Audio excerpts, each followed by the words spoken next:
Welcome to the Mystic Syndicate's A Princess of Celene, a Dungeons & Dragons custom content podcast.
Well, we're live.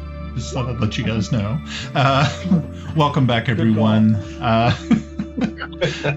Once again, we are here at the Mystic Syndicate and the Drunkards and Dragons gaming group. I am your Dungeon Master, Brian, and as always, we are here with the Princess of Celene, episode 38. So if you survive this evening, you'll get the level. Isn't that nice? Yeah, isn't that cool? Maybe he did say if we survive. If you survive. He's been saying that for the past couple episodes. Oh, see, I'm lulling you into a false sense of like, oh, he doesn't mean that. It's not really. And then somebody dies, or a few of you die. Fireball. Yeah. So, so as always, we like to start off with introductions, and when we do that, we always start with Melinda. Melinda, I play Grenna Babbleboots, a Gnome Ranger with her companion, Bubbles the Warg. I am Mike. I play Kiffi Blackhammer, Dwarven Cleric of Fortubo. Hello, I'm Pav. I play Kelex Zelenen, a human Paladin of Heironious. I'm Russ. I play Járngrímur, töframaður Halldórsson, which nobody else seems to be able to say. And I play a fire mage. I'm Ed, and I play Sir Tomas Waverly, and I really don't care that I can't say his name. Hello, well, I am Glenn, and I am Timble Snivenblaven, High Chancellor of Bissell for the moment. And an artist. I haven't been doing much art. I got to get back to really honing those skills. So Timble, formerly known as artist. Yes. Or the artist. Okay, well, Formerly. no. Yeah. I was getting mixed up. Doesn't work that way. Okay. So, yeah. So, everybody. Whoop. Anybody? Timble Uh-huh. Snivenblaven heading for a bunker to make it through this session so that I can level. There we go. Okay. Yeah, that's cool. I mean, these are good ideas. All right. Before we get started, I'd like to, of course, thank the fine people over at Roll20 who provide our virtual tabletop. That is roll20.net for those people who would like to go over and start their own account. I've had one, I think, since 2012. So absolutely love Roll20. Our character creation and encounter generation is done through D&D Beyond. And if you've watched any of our past episodes, you know exactly how we feel about them. While we have to give, some credit to the originators, the creators of D&D Beyond. What Wizards of the Coast has done to it is just, screw them. And of course, last but not least, we always like to give thanks to our excellent fantasy cartographer, Anna B. Meyer. Anna B. Meyer makes absolutely beautiful maps of Greyhawk, and she actually has her own Twitch stream. So if you get a chance, check her out. Go to her website, annabmeyer.com. Also check out her Patreon page. I'm a donor there. And I don't give her a lot, but I do give her something. but she definitely gets free advertising here. So, and it's cool. Elderly. Yeah, but That's where I got the shield from. Oh yeah, Yeah. that looks nice. Yeah. I've corresponded with her a couple of times via email. She's just an absolutely awesome person. So check out her stuff. Alrighty. So the last time that we were all together, you all were in Greyhawk, where Yarn had been invited to and accepted a place within the Crystal Citadel. That was kind of a big deal. You had spent some time at the embassy at Abyssal, and had been able to stay the night there. Some of you didn't. And then on your second day there, you actually were able to have a audience with Princess Ila Elzar, who is a princess of the Ket Empire, which was, I think, kind of a very fruitful meeting. I think you guys got some information there. So I think that's where we are picking it up, is as you all are standing outside on the cobblestones just beyond the gate to the Ket Embassy. So what's the next step? Well, we had men from our own embassy that escorted us. Let's pick them up and head back to the Bissell embassy. Okay. Would it be the Bissell? Would we be called Basilians? Basilians? Basilites. Imbeciles?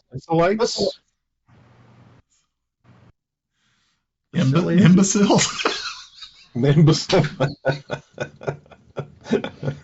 That's only if you're German and in Bissell, then you're an imbecile. But anyway. Okay. Okay. With his head. Yeah. All right. So. Yeah. So I think. Yeah. Go ahead. Brad. Oh no, I was just saying that yes, you once again meet back up with your escorts and you make your way back over to the embassy of Bissell. What time of day? Let's see. You actually had brunch with Ila Elzar, so you're looking at probably right around 11:30 by the time you get done with your meeting. Turkey sandwiches. Let's go, guys. Turkey sandwich time. Time out. Did you get any other candidates for the turkey sandwich? No. And I was also kind of wondering because I was looking on Twitter X, and did you say that you submitted a name? Yeah. Oh, I submitted a backstory. I didn't even see it. I saw something. I saw something referring to it, and I'm like, "Well, what do you click on to read it?" It's on the Drunkards and Dragons site. Yeah. I wrote a backstory. Okay. Okay. See now, okay, that's cool. Obviously not a follower. What? Obviously. Obviously. Guys, let's go into turkey sandwiches. Yep. As I mentioned earlier, I need to go shopping to be more useful to the party. I need more spells because I'm very limited to basically combat spells at this point. Didn't you just get a whole treasure trove of spells from the wizard books? Yes. Spell slots. 3, 3, 2. So 3, 3, 3, 4, 3, 3, 2. Anyway. He's referring to scrolls that he needs. Yes. I'm referring to the scrolls that I need. If based on the money that I saw, or the cost of the scrolls that I saw, it would be about $2,000 for those scrolls. Is that $2,000 flat, or you said something about a ring too, and that's why I kind of got lost in that. Spell story. I'd love to have one of those. So would Kiffi. You know what? If I'm shelling out money, I'm giving it to Kiffi because he's gonna have that bitch full of fucking healing spells standing behind me, going zap, zap, zap. Yeah, we need to get a certain warg, a little little barrel like those the Swiss mountain dogs, so that he can run around and we can all just and yeah. And Kiffi should be really good friends with him. I'm not adverse to the fucking little barrel on the Saint Bernards. No, but I do need to remake his armor and infuse it. Okay. Well, I think the first thing, Russ, is we got to look at if you're going to get money. Is I think we got to get somebody up in the air to watch if they send a message. Remember that was the last thing. I issued that challenge, so they're going to send a message. Maybe we can use that to triangulate or track. Alf, can you hang out and fly around? What about your crow? I'd rather use Alf because he speaks to me telekinetically and he speaks in thoughts as opposed to pictures. Yep, fair enough. That is true. Okay. If we're going out shopping for magic items, probably a cheap and pretty good bang for buck would be to get a wand of cure wounds. Well, here's the thing. It's something I've never asked Brian. How much money did I carve into that chest? Remember, I just sat there. I was pissed off. I was just scooping money right in front of the dragon. We never did establish how much money or actual gold bars I took. You know, that is a really good.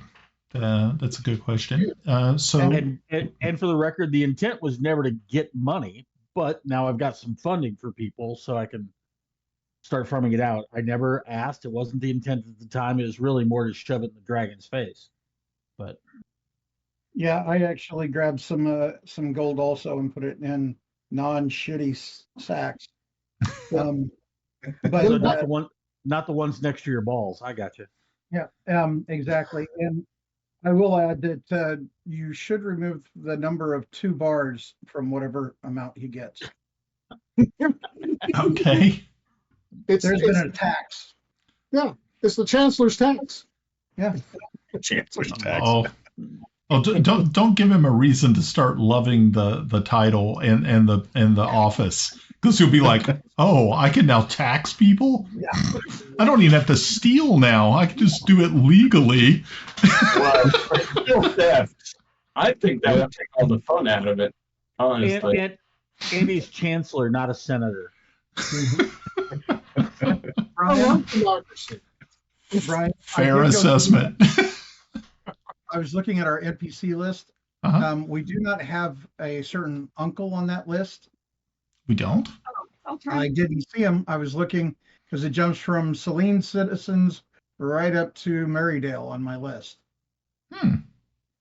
Okay. He may be further down because you guys kind of met him later. But I may have forgot him, which is weird. But I would like to, because we do have him running missions for us, and we did say we would pay him. I'd like to see one of those bars get to him. Oh, okay. That to makes fund sense. Okay. Intelligence gathering. It's more than that because we've got those guys behind the lines who are messing up everything. Delta Company. Dude, you just gave me a great name. My next character is going to be called Fundar the Barbarian. He's going to run around like a court jester going, Great. Can I have some of what you're drinking, please? Well, dude, I just did get a new bottle of Bullet. I should go break that open. Can't have that. Okay. Urban rye. Yes. So as we stalled long enough for Brian to look up a table to tell me how much money we got. Right. Well, no, I'm going to leave it to fate. I have my dice out. I'm ready to roll here. So we're going to roll a d6 for bars, and then we will see exactly how much gold pieces and things of nature that you got. So as far as bars go, we are rolling. Okay, so there were 5 bars. And from what I gathered, Timble said that you're missing 2 of them. Yep. Okay. You gave to the brother, so you only have 2 left. No, I only have 1 left. I gave 1 to the Revo brothers. That's what I just. That is true. You did give 1 to the Revo brothers, so you're down. You're a little bit. I guess the real question, Brian, is what is the value of a gold bar as a trade bar? Is it weight, or is it weight plus because it's got a stamp on it, backing, or how does that work in your world? Let's see. Where do these guys come up with this crap? Yeah, I know. I'm just sitting here like going, damn it all. No. I'm not going to be that bad. Right? So, okay. So let's say that each bar, I'm going to be very generous on this one and say that it's worth 500 gold pieces. Okay. So there you go. As far as actual gold goes, I am going to roll a D100 and then we're going to times it by 3. Okay? Let's see. I don't get a choice. I wasn't being selective. I told you what I did. So. Okay.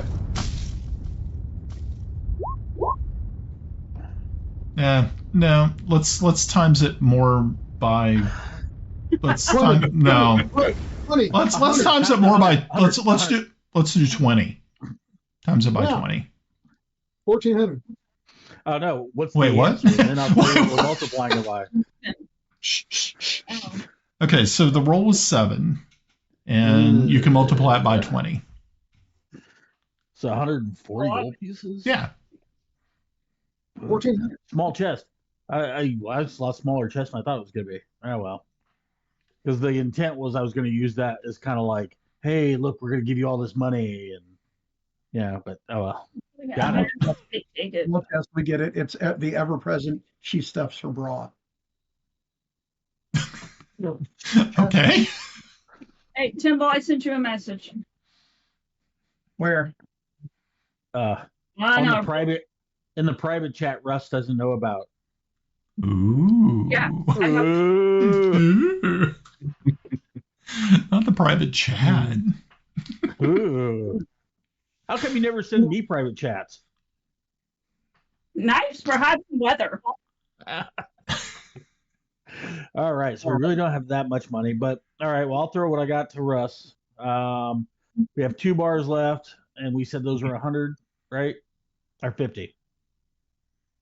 The bars are 500. Bars are 500 each. So he's got 1140. He's got 1140 to deal with. He can take all the money. So Okay, cool. Very good. That's what I was just trying to figure out. All I would right. add that we do have the ability to go back to the cave and Restock. Yeah. Not easily, and not in a time.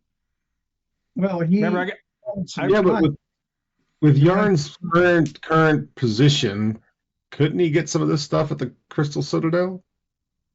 I guess you could ask. Well, the Crystal Citadel is not just a free for all where you can just walk in and just pick stuff up. People are making these things, so I mean, he will have to buy them, but he can get them there. Now, if he's manufacturing them himself, though, wouldn't the materials would that reduce like the cost some? Since he does have a position that gives him access to better resources, maybe? Yeah, but the spells take a long time to produce. I mean, one of them will take all day. So it's more expedient to buy them. But I understand what you're saying. If we had all the time in the world, it would be good, but we don't. And sorry, that's what I was thinking about. I thought he could go to the Crystal Citadel and get the materials to make the scrolls. He wants to buy the scrolls. Okay, sorry. Correct. Yeah, I was with you. But I think it'd be funny to let Melinda play Russ's character for a game.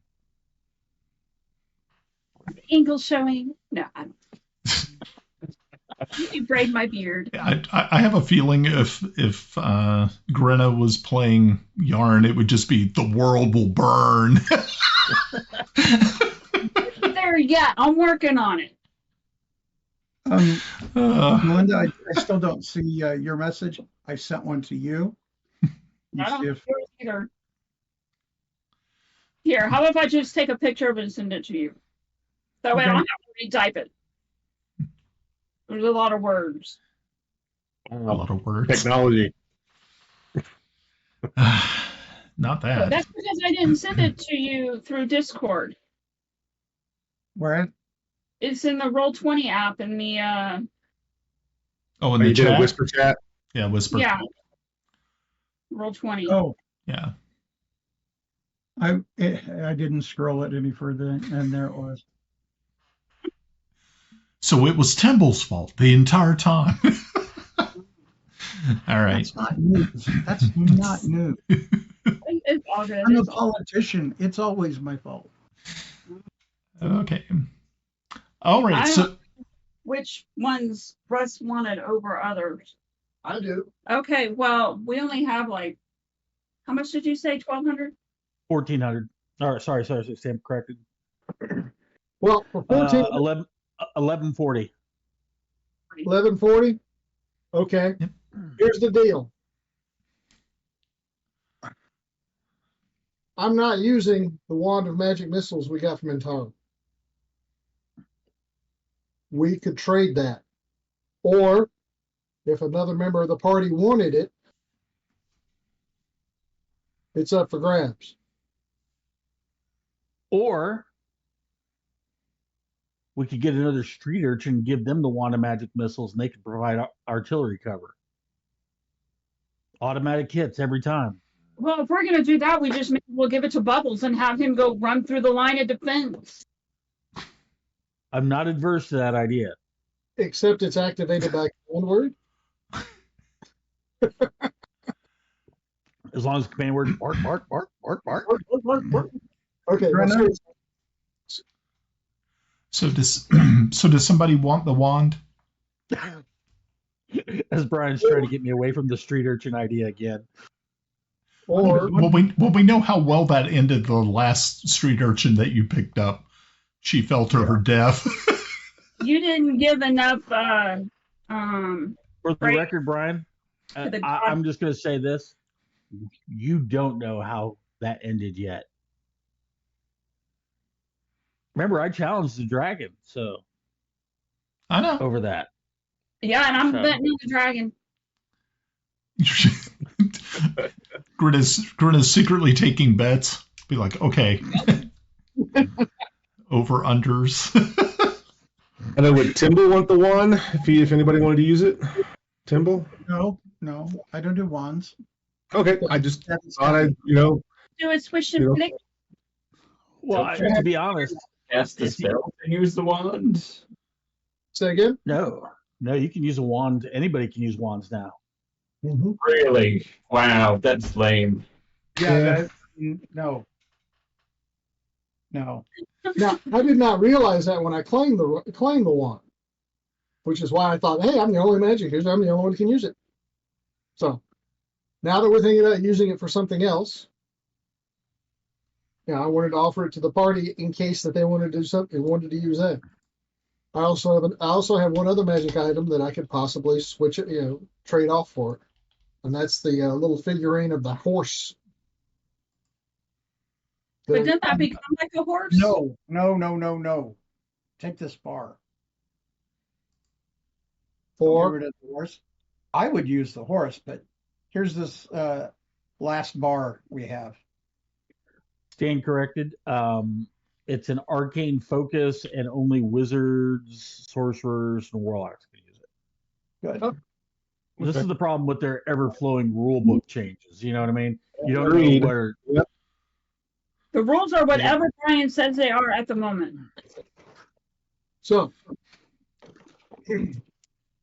keep the horse, ditch the wand. Yes. Yes. What was the figurine of the horse, Russ? I don't remember that part. Hey, Russ, Yep, first time we came to Greyhawk. What's that? add that money to your total, the extra bar. Okay, Extra 500. so Yep. that's what 16 something. 16. My plus 2 is 1640.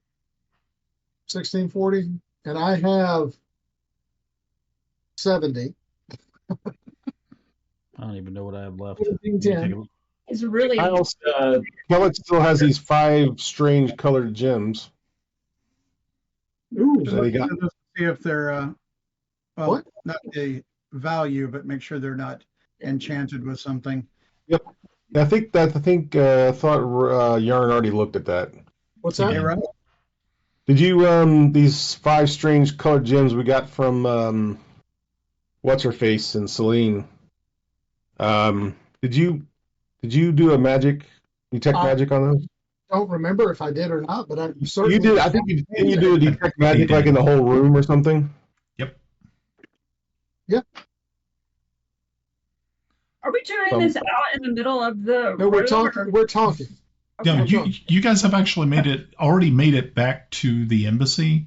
You all Yeah. are just there at the embassy talking about all the stuff that you're planning on doing. We're in a workroom.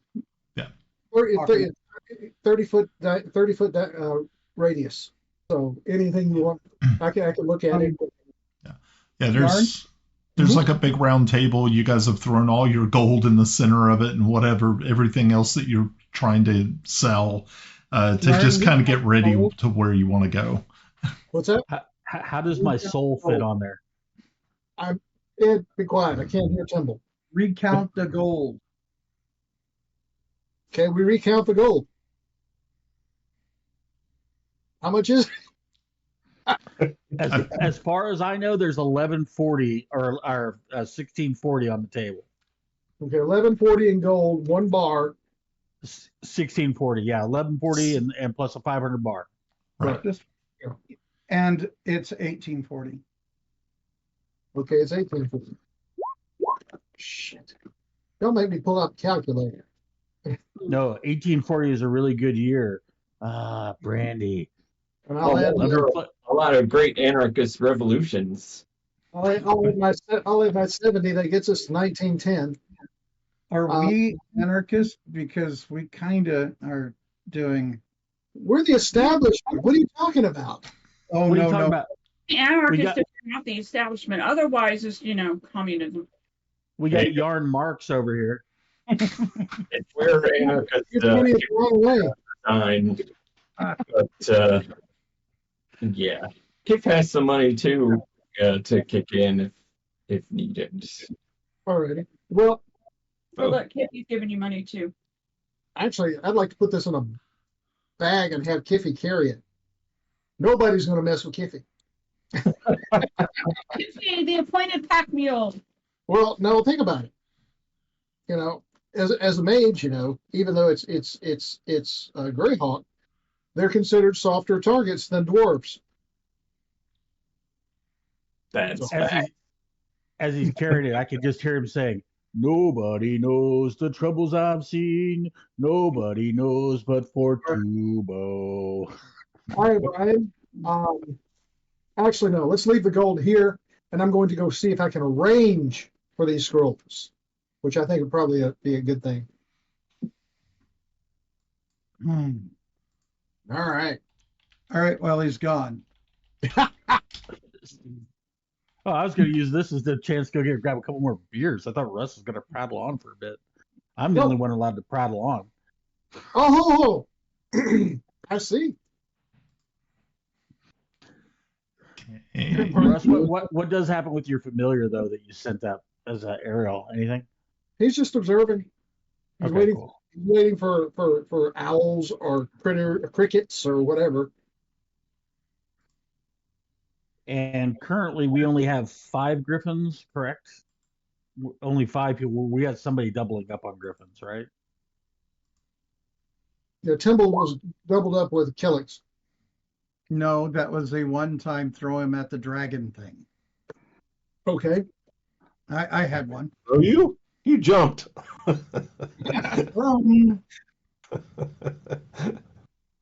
Awesome. Well, while they're dividing stuff up and we're getting prep, I'm going to go make sure the griffins are taken care of and everything like that, and make sure they're ready to go. Yeah. So much for whispering. Who are you taking with you? Kiffi, would you like to go check out the griffins? Well, I can. I thought we were going shopping, but I can. Oh, you're a shopper. You know what? I got a better idea. I could take Grenna. We could figure out a way to strap Bubbles onto a griffin, like his attack ward on the front chest of a griffin. I think I'm going to let Bubbles eat you.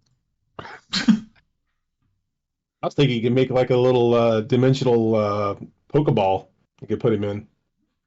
Bubbles, I choose you. Brian, you threw off my numbers.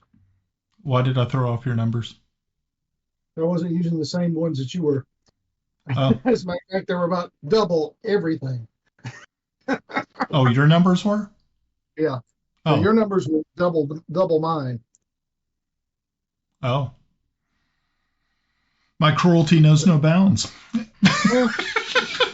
Oh, it's inflation, you know? Yeah. They're debasing the currency. Is that why in Greyhawk it's been a cruel summer? Yeah. Yeah. Yeah, we just lost all of our, if we had any millennials and Zs, we're done with them. I'll give Bananarama a chance. That's only because they'd want to have sex with it. But anyway. Ouch. Oh, damn. 1, 2, 3, 4, 5. Oh, Lord have mercy. Okay. Apparently, Swifties also know the song thanks to Taylor. So we didn't throw them all off. That's good. I just realized, Albie, you're not getting caught up in the Swiftie fiasco, are you? Huh? With Caitlin or anything like that. I was like, oh, they're not Caitlin? Swifties there. The young teachers that I work with love Taylor Swift. Ed, have you ever Hi, met? Kendra, I love you. Have you ever met my daughter? No, she is. You're right. You're the Swiftie. I've seen her knees. They don't work for me. Nobody's does except Lieutenant Dan. Anyway. Well, Gil got a good laugh. Deeper than what Russ had said it was. Well, she sounds fat. Anyway. Oh, ouch. Ooh. Damn. Who are we talking about? What? No, I was making a joke about, what was it I said to her the first time I talked to her, Glenn? Or Pav? Oh, yeah, Gil? she had a big commissary butt. Had a commissary butt. That would be it. Yeah, that was Gail's first introduction. Wow. Ouch. And she still remembers that, too. She brings it up every so often. Yeah, I think days, it's called a bone of contention. One of these days I'll be in Colorado. And, hey, man, let's hook up for drinks. And we'll be doing shots or something, and all of a sudden I'm going to get punched. And it'll be by her. And I'll be like, Commissary butt. Yeah, I deserve that. Okay. So Russ, you're doing spells. Yeah. From the prices that Brian gave me, the first levels and the second levels will be about 2050. The third levels will be about another 2,000. But Well, you have been given your budget. Figure it out. okay, I'll take the first levels and the second levels. That way, there's more utility, and that's all I was going for, is being useful. Okay. Hey, Yarn, how much is it per scroll? The first is 100. Yeah, I put the list up on the chat. Yeah. So. And Russ, did you see Kiffi's Kiffi. edition? Oh, I say we don't spend all of He's that. not following. He has his X account up, and he's following that. where's the X account? Well, it was up. Just because you cleared it out doesn't mean it wasn't there. So, Kelex does have an additional Warhammer, a +2 one. Because you got that one from when we were in, when it was magically infused by that, oh gosh, way back then. I'm more than happy to donate that if we need anything more. And Brian? Uh-huh. I did say I went through the horde looking for a rapier. Yes, you did. Can I get Yarn to look at it to see if it's magical or not? Sure, you can. Yarn. Hmm. Do I don't your know. hoodoo. Do your hoodoo. Do the hoodoo you do so well? You do. What is it? You remind me. What is it, Brian? It is magical. Yay! Magical. Would you like to know more? Identify.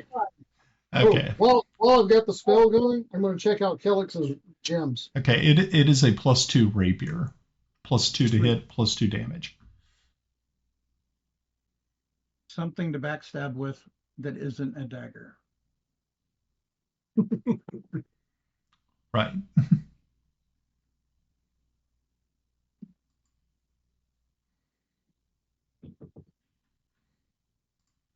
So does that help you? Well, if it was not going to be magical, I probably would have dumped it. Oh, but it is magical. So. Yep. The rocks, stones. Are the stones that Kelex had magic? No. Didn't think so. Yeah.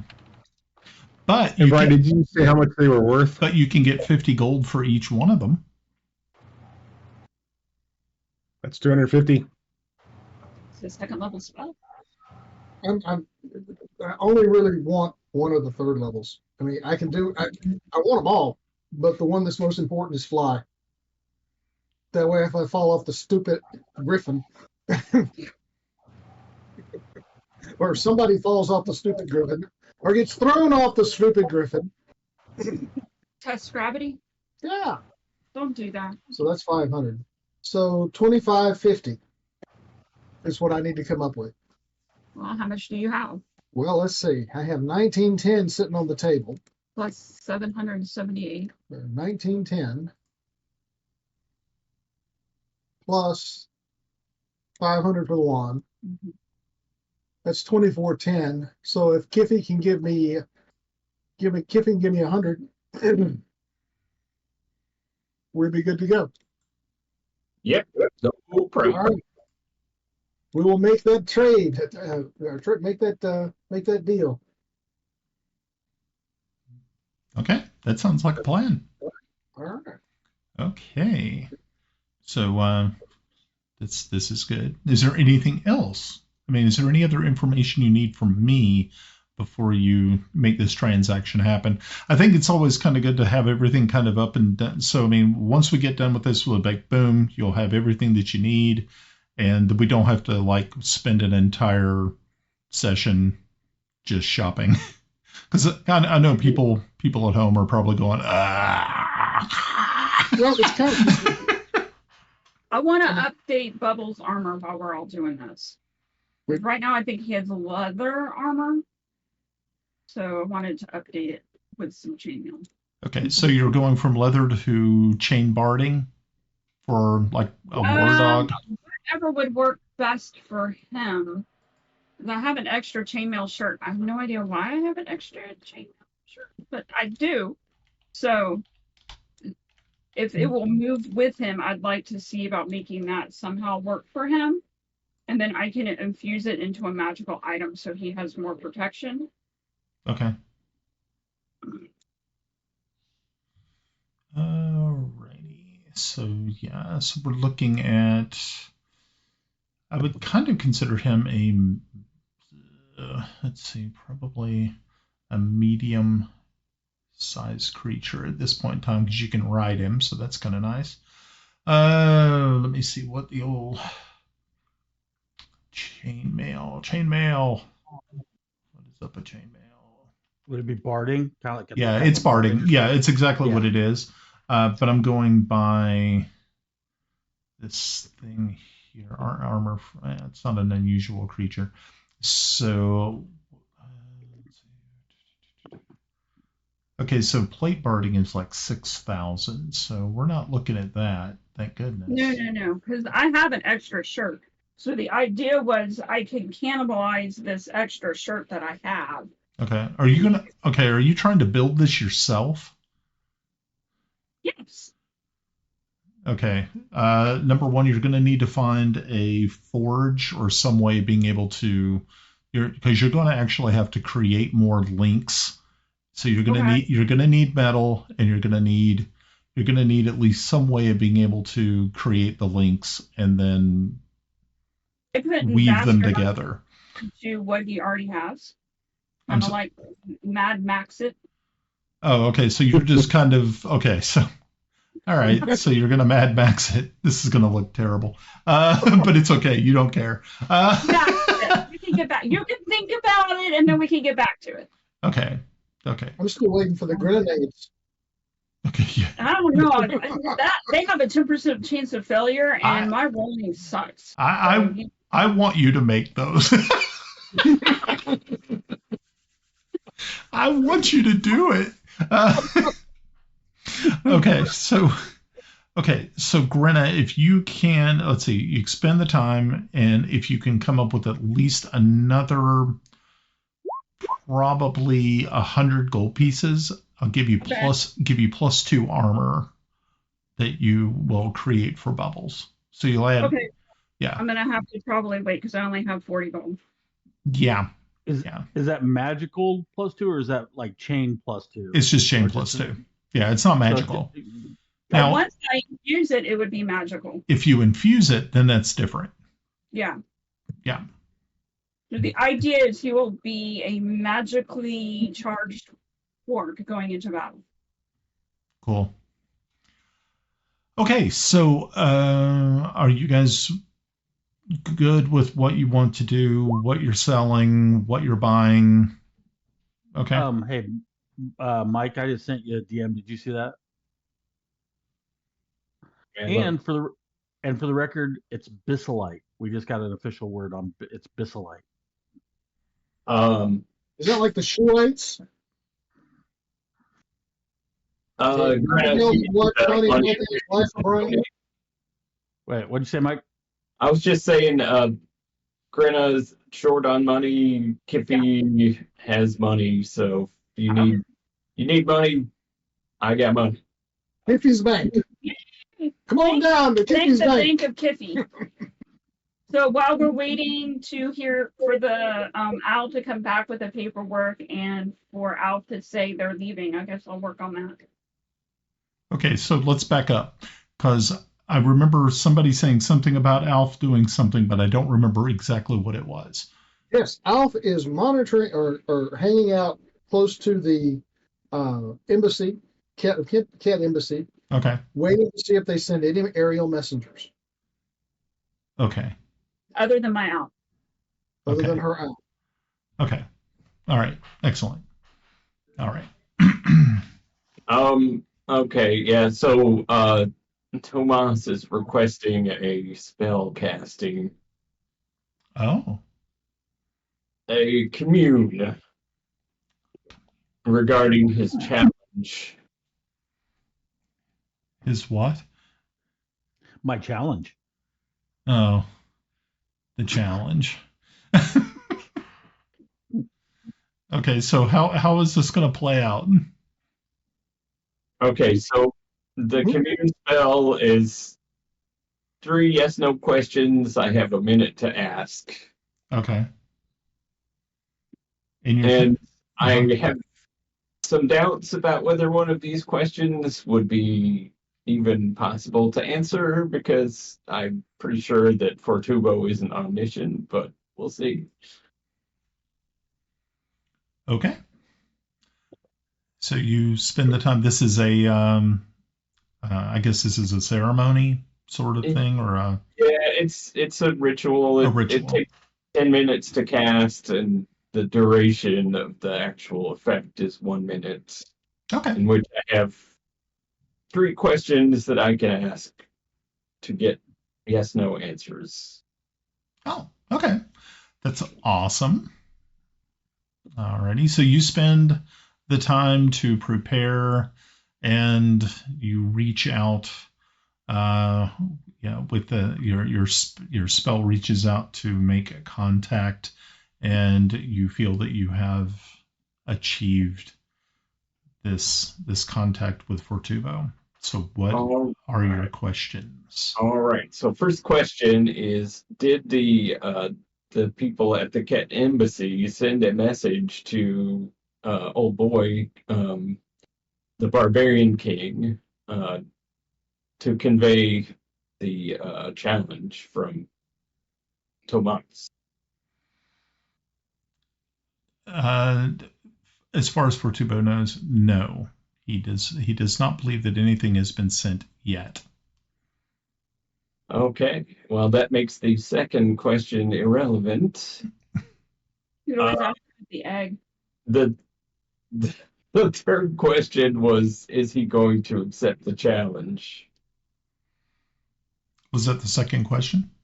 That was the second question was, how was the message sent, which is now irrelevant. Oh, yeah. Kinda, no. Yeah, it was after it was yes, no, so my bad.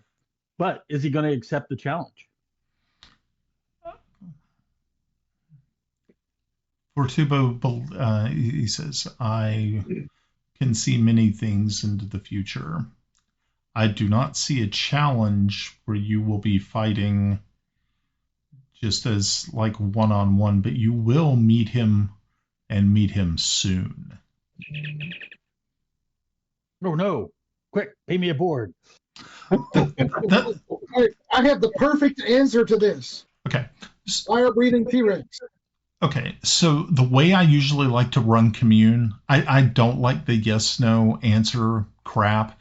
I mean, if you are a follower of a certain deity, and you have the ability to just reach out to them, I believe that the gods should be able to have a little bit more, say in just going yes or no. That is like totally boring. It's like, bleh. And so in the future, anytime that you do commune, always expect that there may be some sort of communication other than yes and no. That's lame. Fair enough. I like that better. Should have asked Me the third one. too. Yeah, as long as we don't get the "it could happen" answer. Yeah. Well, we have less than a minute, so I guess we get a bonus question because you didn't have to ask the second question. And he said soon. So how soon? I would have asked about the egg. Where? he says, I believe that you will have your answer to this question within 3, 2, 1. And there is a knock on the door of the embassy downstairs. Oh, damn, Gina. Ben, Fortubo's on it. Thanks, boss. Somebody knocking at the door. Somebody's ringing the bell. Doo, doo, doo. Only 78, that man.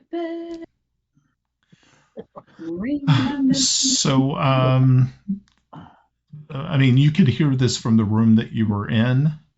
And you do hear that the door is opened by one of the house servants. Are you all going out to investigate? What's the plan? Fireball. That'll help. Well, Bringing it back. ordinarily I wouldn't answer the door, but since Fortubo said this is for us, then yeah, definitely bustling down there.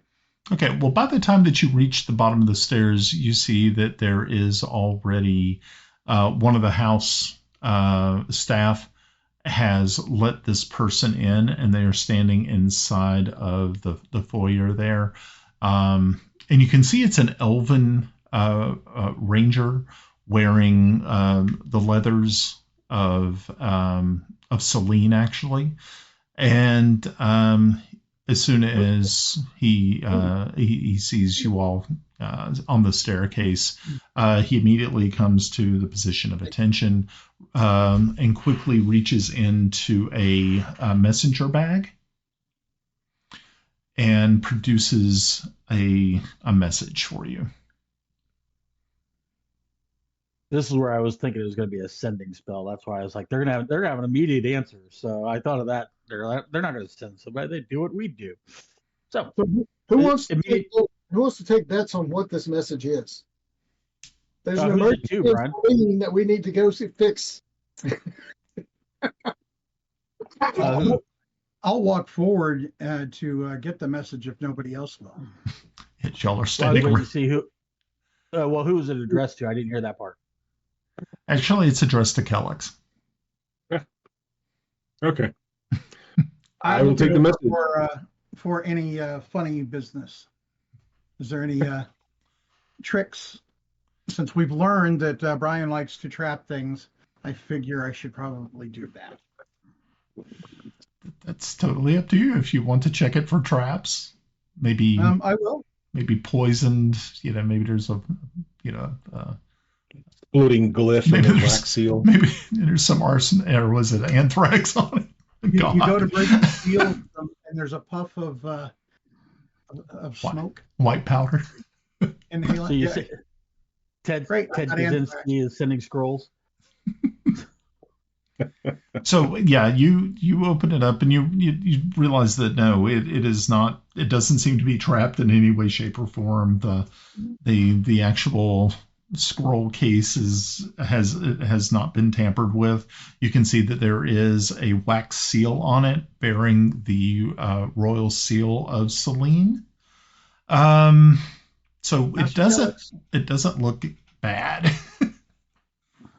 Here's your love letter, Kelex. It doesn't look bad. Great. That I have Thank so you, much. Timble. Hey, okay, but here you go, Master Kelex. Master Kelex. No need. And thank you for your checking over your concern.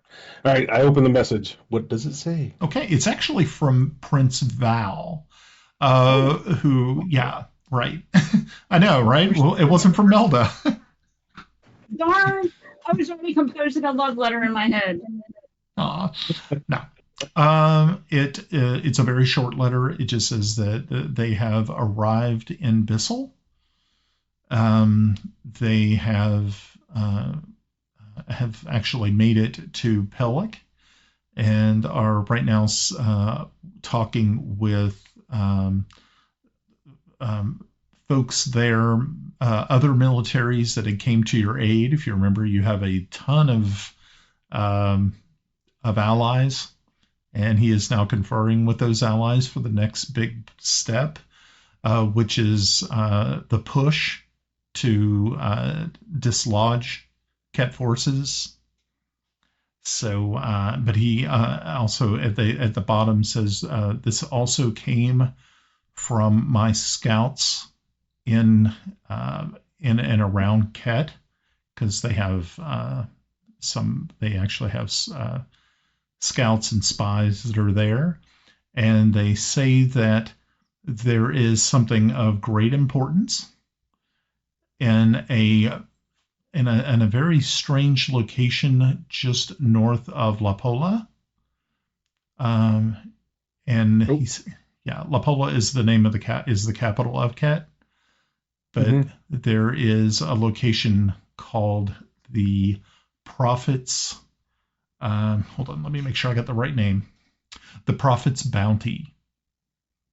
It is a tavern that is known to be a hideout for Lothar himself.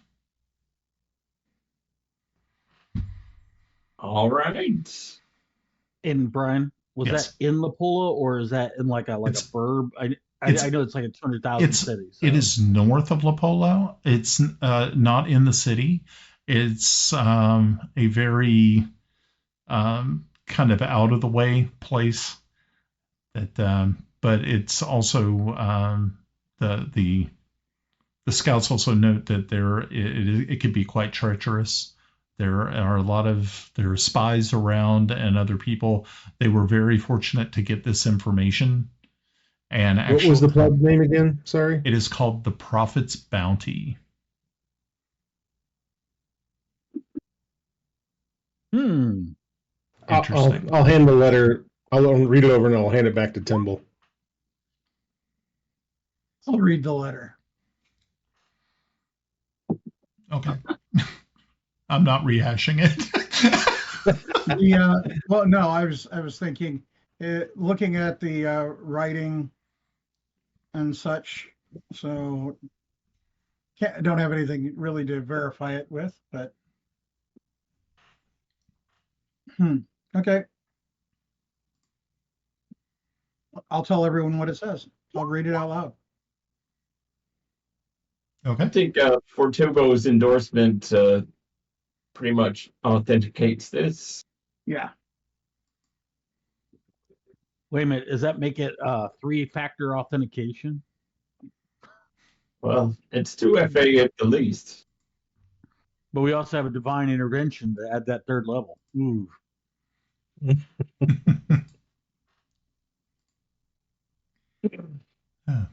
All right, so we know his possible whereabouts.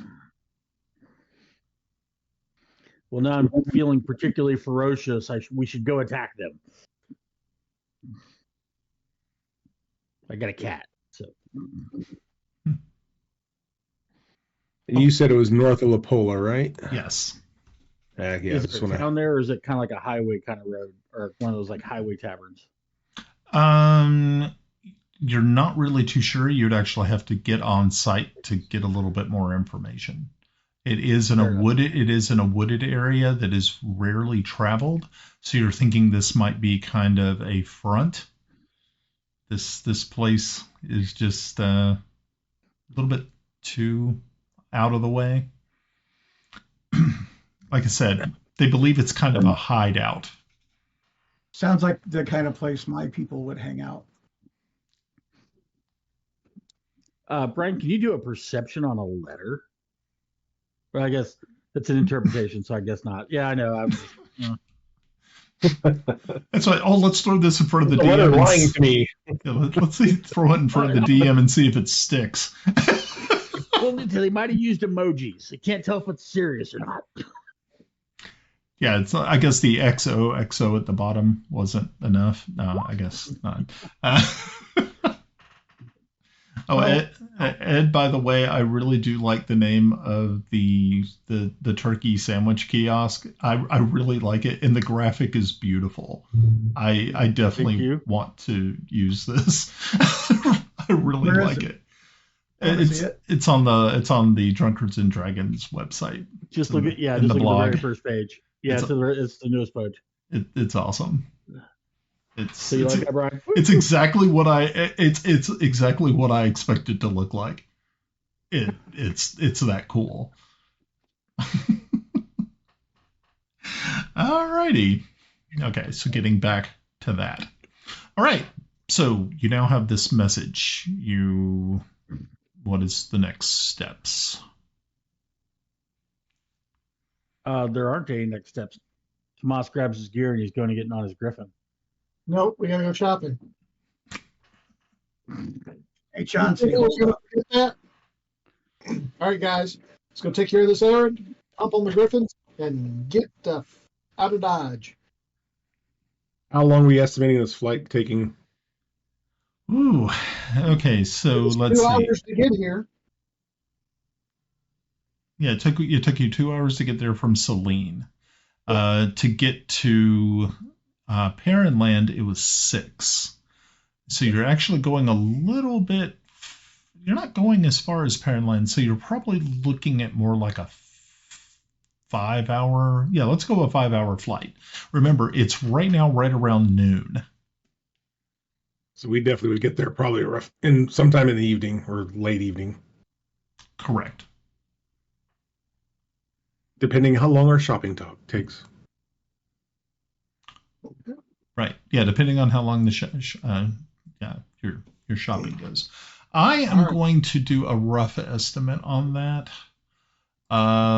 Let us see. So there is the possibility that it probably would not take any longer than, what do you say, like 2 hours? Yeah. Okay. So yeah. Depending on how many places we had to hit. Okay, well, primarily you're really just looking to purchase magical items, correct? The scrolls, yes. Right. Okay, so almost all of that can be done at the Crystal Citadel in the little kiosks at the bottom in the shopping district, because they actually have a magical shopping district. You've been there before. So it's kind of like one-stop shopping, and the only person who would probably have to go elsewhere would be Grenna, looking for more Mad Max things to pile on her dog. But that's only one other place, you know. So But it's I want to make sure that Sir Tomas comes with us because he's got the bargaining skills. And by the way, while we're out and about, I just sent you a DM in Roll20, Brian. Let me know if you see that. oh, okay. 2 to 3. Okay, no, that's good. I like it. That makes sense. Okay. Really? That makes sense what I sent you in a message. Sure, why not? That's the first time. Yeah, no, this is exactly what I would expect from you. Yeah. Okay. Yeah. I know. So why can't you just buy them from like a merchant? You have to actually steal them from hookers. That's awesome. For those people listening at home, Tomas said he'd like to visit a house of ill repute and steal some cushions. Why? God, why? He's been watching the news. Well, there's the shootist is the aspect because we spent all my money out of my chest idea. So if I get an elaborate cushion, I can put the dragon tier on it, put another cushion on top of it, and then it has the wow factor if you open it up. It's like, oh, it's really something special. It's all a sham. But if we have to get into a point where it's a bribery thing, I'm building up the dragon tier as something we can exploit. Okay. Have these been washed? No. Because opening up your ever so special packaging would come with a scent. And As long as pubes. it's not as long as it's not a black light, I don't care. and see, Brian, it actually makes sense what I asked, and you're like, really, what do you want this? Okay, never mind. Might have well have just put it in my bag. Of shit. With a nice little Rather than cushion on top. Man, when I break this out at the right minute, you guys are gonna be like, all right, he fucking did this, so kiss my ass. Anyway, kiss my ass. I'm the bargaining guy. All right, yeah, I'm with you, Russ. So what am I bargaining for? Oh, you're just going to run the. I'll point out the things we need, and you just get the price. So I'm going to let him do the roll for the bargain. All right, so what do we? So I guess I'm bargaining. Is it persuasion or what are we rolling there, Russ? Okay, so what I first need someone to do is roll a D100 and then call high or low. Or actually, just call high or low, and I'll roll the die. 97. Let me do that. Hi. 97. Okay, Nope, so we're first going. number came out 97. First number out. Okay, so if it makes 97, I'll give this to you guys. If it makes 97, then you will only be spending 10% of your money on all the stuff that you're buying. Meets or exceeds, or What? if he hits 97 exactly, Yes. Free. then do I get it for a song? Can I No. roll it? No. You only spend 10% of the money that you have. And now, if you fail miserably, you're not going to get any. You're actually going to get penalized. You're actually going to have to roll twice for your bargaining skill, and you have to take it at disadvantage. All right. But if it's high, you don't have to worry about that. Only if it falls under 50. Roll. See, I'm kind, 97. Oh man, 97. Who's rolling it, Brian? and that's a 14.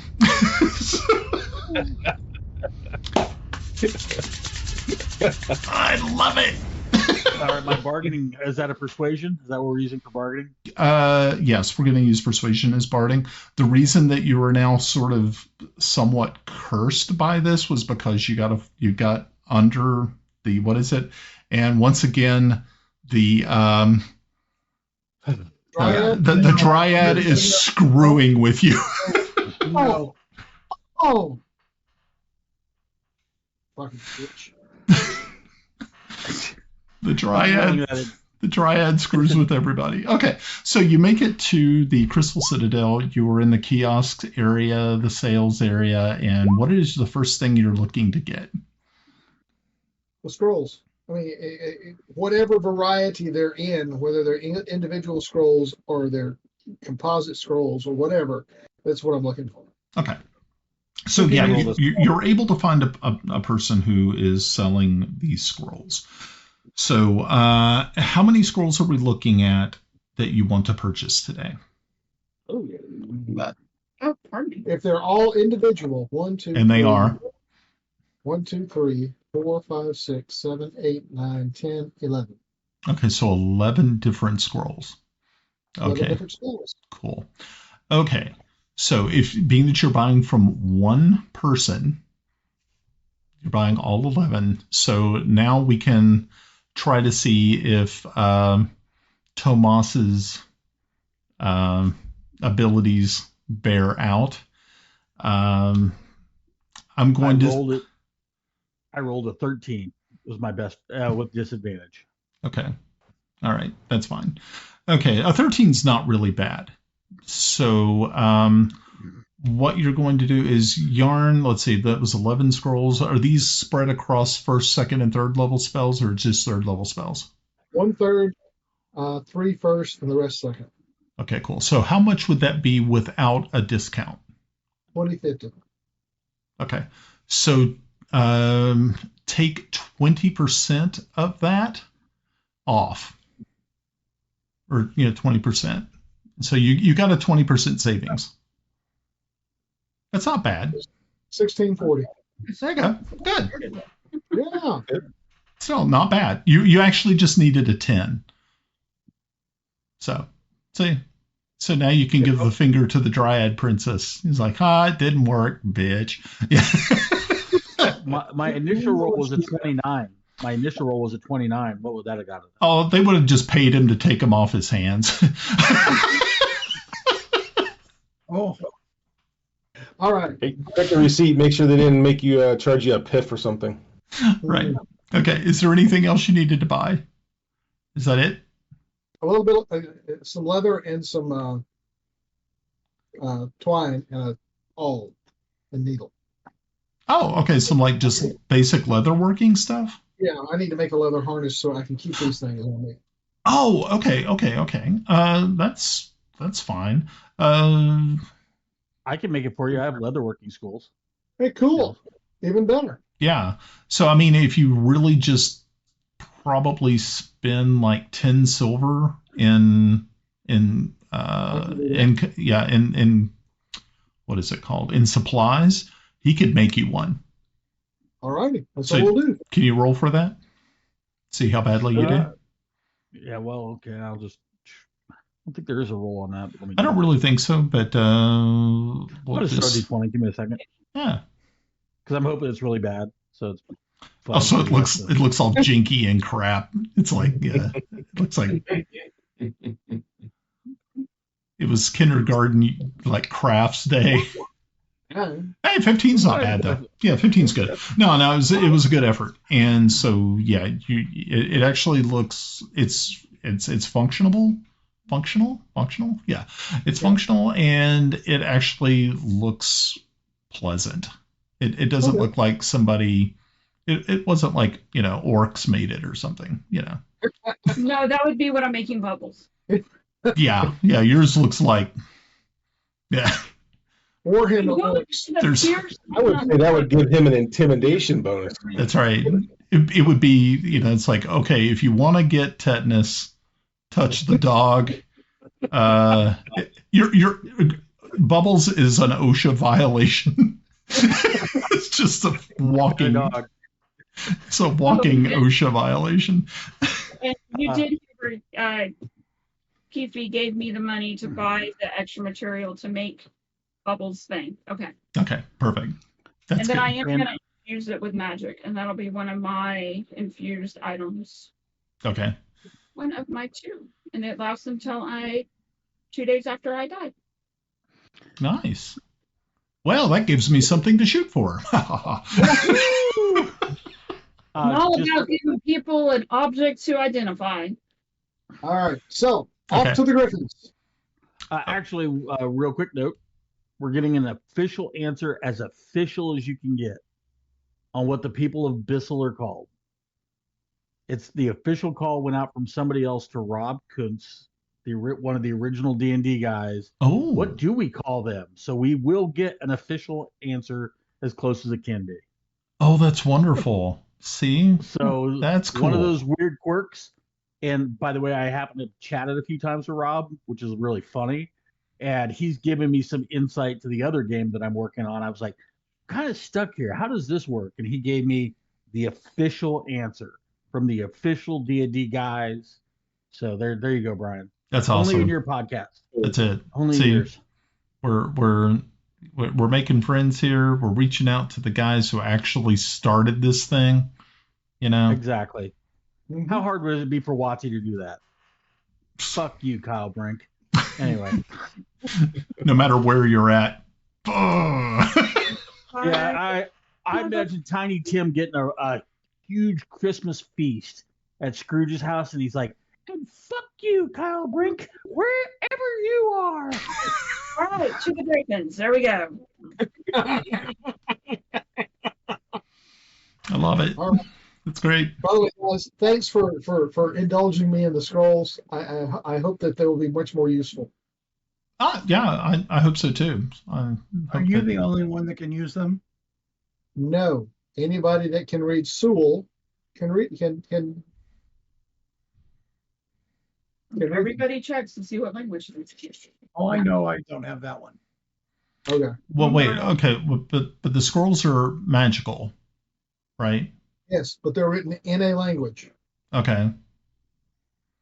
But if they don't have any magical aptitude, will it actually still work? According to the new rules, yes. Yeah. This is a great question. So in my world, when I'm running Greyhawk, magic users have their own language. You know, it's not language. It's kind of like the magic user language. That's kind of how I view it. Like physics. That's kind of like physics. Yeah. No, it's math. And that was the point I was trying to bring up, Ed. You're right that magic was its own special language, and it was something that only wizards and sorcerers, warlocks and things, you know, they had that ability. Or like a paladin would be able to, like, if there was something magical, but it was more of divine magic, they would use celestial or something of that nature, or like with a warlock, or if it was something really demonic or abyssal, they would use, you know, abyssal or infernal as the language. But just for straight arcane power, had its own just a beautiful just a beautiful alphabet and language all to itself. So I never played 3.5, and I could be wrong, but didn't rogues have the ability to use scrolls if they put some kind of skill points into something? Yes. Yeah, there was specifically a skill called use magic items. Yes. There you go. Yeah. So Which I thought was really good. Yeah. By the way. So I guess once again, Watsy just screwed it all up for us. So okay. So what's your ruling? What's your ruling? I tend to agree with you that mages should be able to use, right. That makes sense. Yeah, I mean, because anybody who could just come off the street, I mean, just some unwashed urchin, so to speak, could just pick up a spell and just automatically do magic. I think it took study. It took, and it also, there had to be some arcane infusion within that person to be able to wield that type of power. So I would like to keep it that way. Okay. I interpret it very similar. If you've ever read the Sleeping Dragon series, I know Russ has, I know Mike has. that wizards just have this innate ability. They can see magic writing that nobody else can see and things like that. That's kind of bingo. So that's kind of how I play it, and that's for those playing. That's kind of how it's going to be. So right. It's also the way like if wizards or mages or let's say a wizard got a hold of a spell book that had higher level spells than they had been able to obtain, they would be able to see the words, but every once in a while something would change, and it would and then they wouldn't be able to make sense of it until they had achieved that power, and then of course it became clear. So cool. It would be cool. This could have actually been a subject that we could have covered in a podcast. Ed. Brian, you know what, Brian? As that kind of unfolded, I was like, boy, I'm going to spill it, but this is how I view it. And I think that's a great subject matter because that is what how do you handle magic? I played in a game where druids all had a staff and it was kind of like living wood, and their spells came to them through the living wood, like, oh yeah, they had to plant it in the earth and all this kind of weird shit.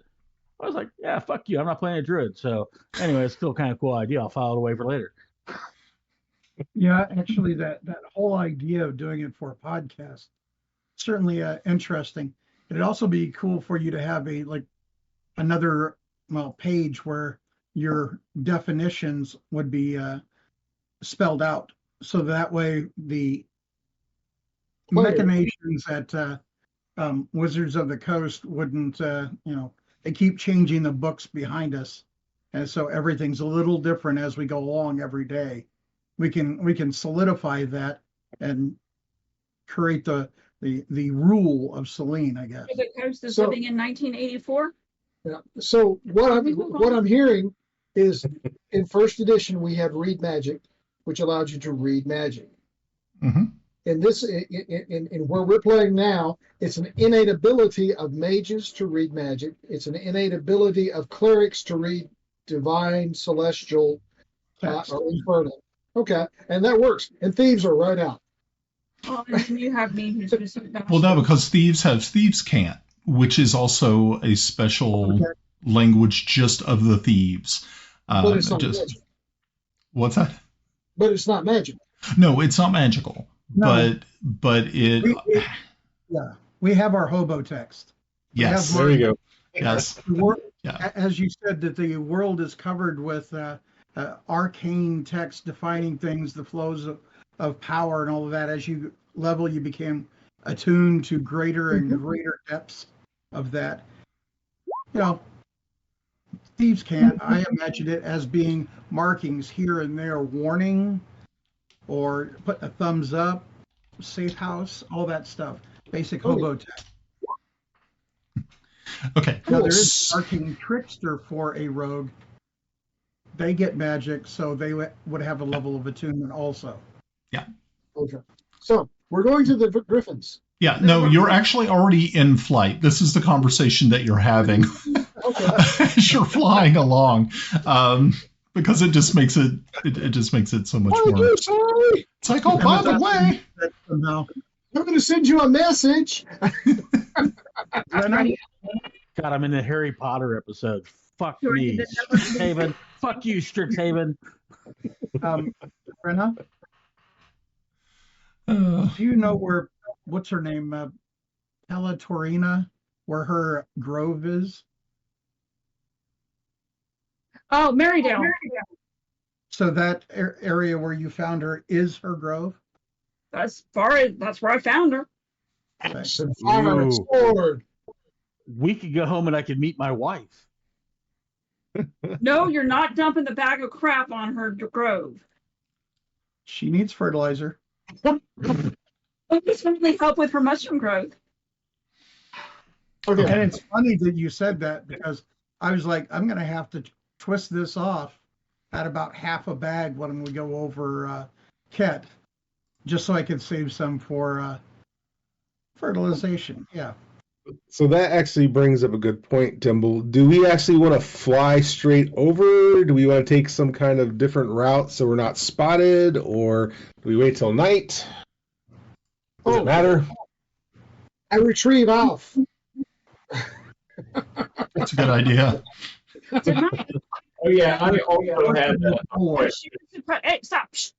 She was supposed to send papers back with the owl to allow us safe conduct, even though she didn't think they were going to work. Did she ever send those back? Well, you guys pretty much, you did not receive any other information. So I don't have my owl. You guys suck.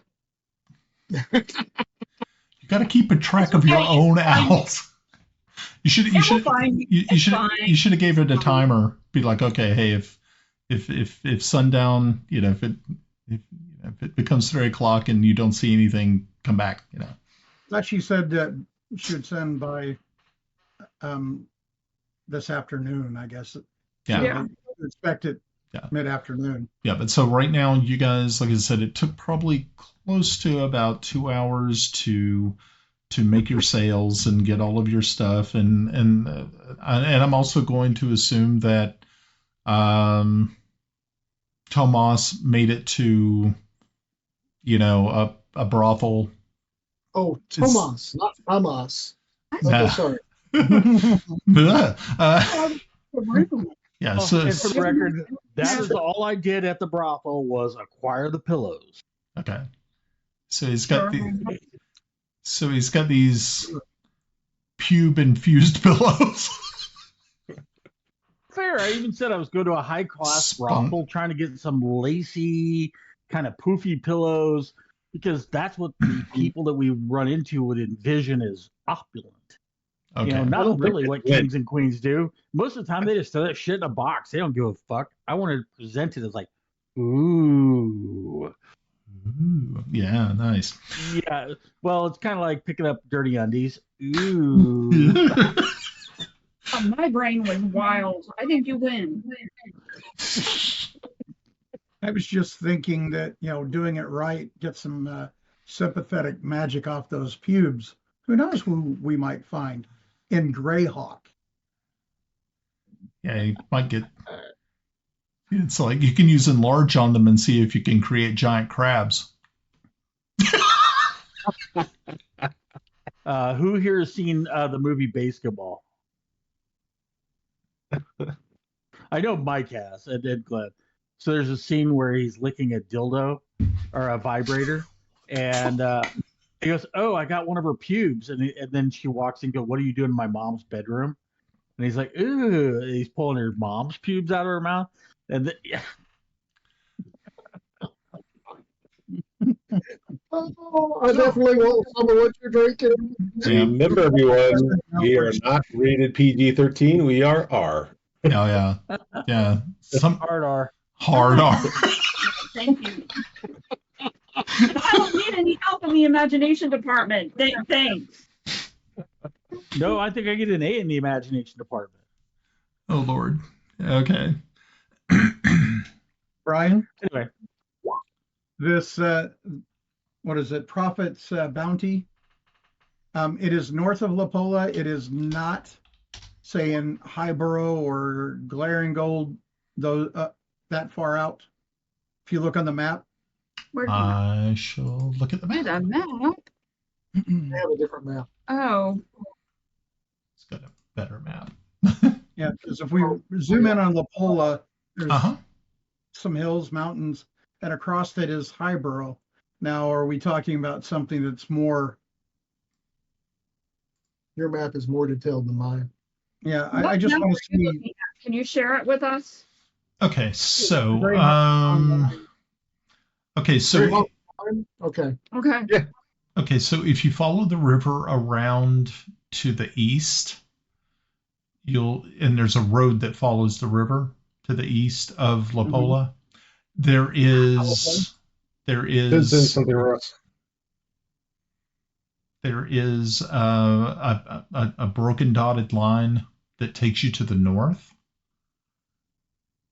Okay, yes. Okay, so between there and Wildmere is where you're going to find the Prophet's Bounty. There's Wildmere. Oh, there it is. You found it. Good. Between Highborough and Wildmere? Yep. Okay. All right. Yay. I say we still go into Kismet and come south rather than running across Ket. They showed that they've Okay. So been able to manipulate a dragon. Who knows what other beasts they may have roaming their skies. Okay, so if you end up doing the Tusmet route and then coming in from the north, it's going to add about another hour to your flight. Okay. And it should be dark by then. Yeah, it should be clear skies, or what is that like? Let me figure out exactly what the weather pattern is there. Let's break out our Doppler 5000, and we'll see what that. And what's sundown? Oh no, not Doppler Dave. We get sundown. Is it Doppler Dave? I have not looked up a weather random table in forever. Oh man, we're able to give you something new to do. This is going to be fun. I haven't done this in a while. Exactly, Brian. We present you with all kinds of unique things that you know. He's like, really? He's fucking making me roll treasure tables. So we've done tonight. We have done treasure. Yeah. We have done weather. We have done the night. What's that? We still got an hour and a half. No telling what we're gonna do next. Oh, I got an idea. Kill something? Die? Kill something? It's a 3-letter word. It starts with D. Alrighty, so here we go. Oh, 3-letter words, aren't. Oh, it's a multiple of 3. Sorry. Dip. You dip. I dip. We dip. Would you put your hand upon my hip? When I dip, we dip. Put your hand upon my hip.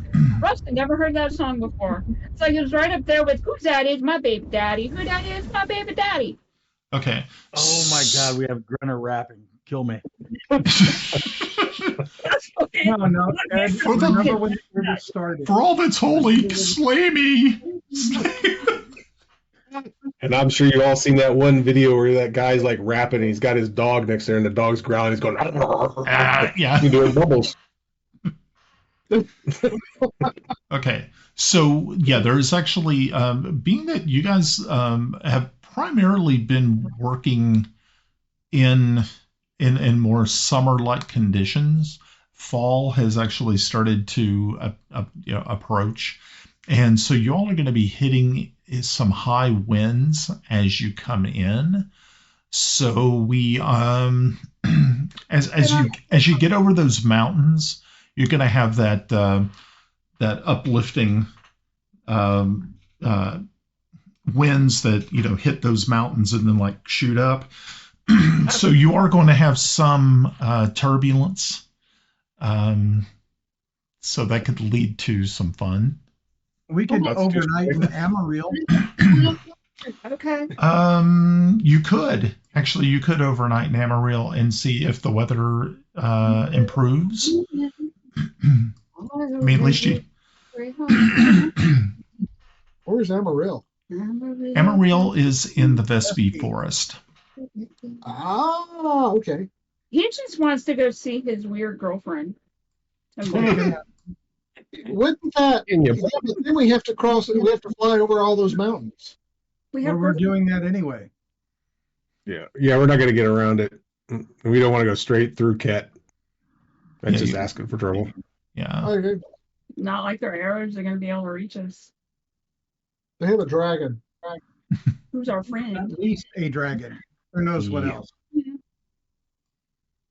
Too bad we couldn't bring my death cannon.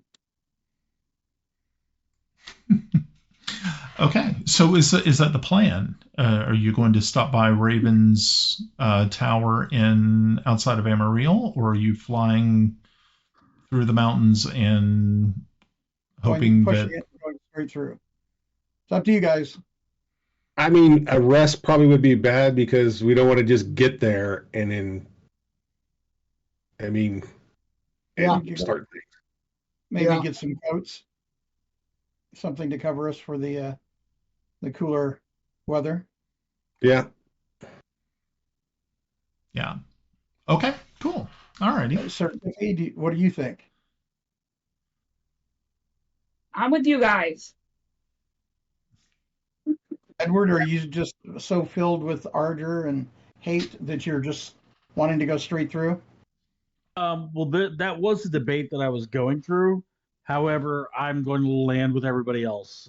There was a junction that I thought I was going to push it, but we'll hold off just yet. No, I backed the play if you pushed. So I don't think. No, I would follow you to this place. That statement was a little loaded.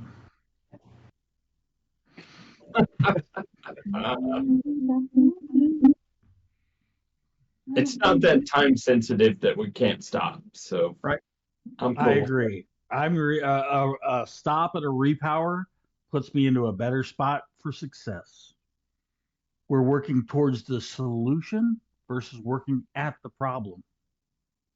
Is Tomas going to start making like motivational posters or something? You know, I actually did start goofing around with that as a joke at work, where I was making demotivational kind of posters, stuff like that. So Ed, so very Ed. So very Ed, yeah. Right. Okay, because nobody watches the stream. They currently put up OSHA posters where I work for making sure we're hydrated because it's so hot, and it says "You're in trouble." I'm actually going to make fake posters and put them in all over the place for the "You're in trouble" thing. Okay. If they ever trace it back to me, God, we've got viewers. Anyway, we know we got viewers. That's the indication. That's the indication that we actually have people who watch us. That's beautiful. It gets fired because of that we have viewers. Yeah, when we start losing our jobs, we'll realize, hey, we've made it. Yes, the Ed metric finally caught up to us. Oh God. Okay. So you spend about probably close to about 3 hours in the air when you finally make your way over the Vespi and find the beautiful city of Amarillo below, and you swoop down to the tower just on the outskirts of Amarillo proper, and you tie off your griffins, and what's the next step? Well, we could go in and see Raven, Okay. but how many days have passed since I sent the message of the pending attack on Amarillo? Oh, let's say that's been a while. I would say, Probably. I'd say about 6. Yeah, it's almost, yeah, because it's been a while since the attack on Instead, because you guys went to the tower. I thought it was 2 weeks' time after we saw that when we met. It was the dragon told us, and it was going to be within 2 weeks' time, right? So, right. Do we spend that much time in Greyhawk? No. You spent 2 days in Greyhawk. So we're about 3 days from where she's supposed to be there. Yeah. Was it 2 weeks or 1 week that she was going to attack? 2. Oh. Within 2. 2, I think. Within 2. Yeah. Oh, it could be 1. Yep, it could have been yesterday. Could be right now. That's okay. Wouldn't be the first It wouldn't be something that would surprise us there, Brian. You've done this. You've been to this rodeo before. Yeah. We didn't actually stop at boom, get hit by a dragon. Well, she does. We have a ways of communicating with her and us. So she'll warn us. Okay. So you walk over to the tower and bang on the door, and just a couple of minutes you can hear the clattering of the bones of Raven's butler, Mortimer, who opens the door, and of course just these sort of there's not really much sound or anything that comes from other than the bones themselves rattling against each other. and for just a brief moment, the bluish light that spills from his eye sockets seem to dim and brighten, giving away sort of a message. You're thinking that most likely there is some sort of communication back to his mistress, and he steps aside, holding the door for you as you start to make your way up into the tower itself. Now, you all have been here before, so it's not like this isn't some sort of mystery or anything like that. And by the time you make it up to the landing, you can actually see that both Raven and Lady Ilia are standing there looking over the railings down because it's a spiral staircase in the center of this tower, with smiles on their faces and waving to you as you all make your way up into the sitting area of the tower itself. Where did you put it? Oh. And where did you put it? I have to give you directions. We need to have a discussion. She was posting the link and I didn't see it pop up, and I was asking her where she put it. We've come a long way. I remember when she could barely even speak into the mic, and now she's just really talking. And we've peeled a few layers of the onion back. And then we see Russ and we put the layers back on.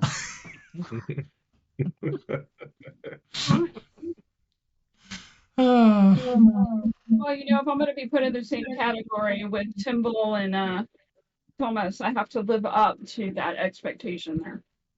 So blame Brian. Wait, we're in a category? Oh yeah. Oh yeah. You didn't watch Pab's interview? Yeah. Oh, I watched.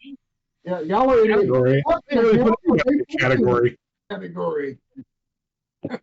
Been labeled. See, Brian gave me gold, so there we go. Category is anybody. As we go up, I'll be smiling also, and happy to see that they seem to be doing well. But my first question is, did you receive the message? Are you preparing to leave? She says, actually, yes, I did receive the message. No, we are not preparing to leave. I did pass the information on to Her Highness Queen Zan, and I have been seeing that they are making preparations for the dragon's arrival. So that in itself is not a bad thing. Not a bad thing at all. I would reiterate that this came from the dragon.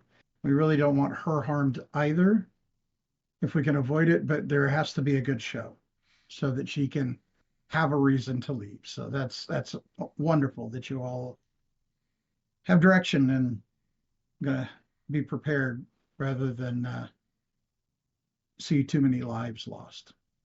Of course. The Queen has been notified that because her allegiance with her cousin, that there has been an increase in spy activity and so she's been trying to lock down the Vespi as best she can, but she of course feels as you do that there definitely has to be there'll definitely have to be some sort of show of force to make it look proper, good, and believable. Good. So Lady Ilia looks at you and says, "Is there any news from home?" The latest news that I've heard is that our friends have arrived at Pellic. It seems we have stalled them in the Swordfell, and we're at a stalemate, and perhaps we can break that. She claps her hands with glee and is like, "That is wonderful news, excellent news." And she said, "I thank every single one of you for doing everything that you did to bring those allies together for our cause."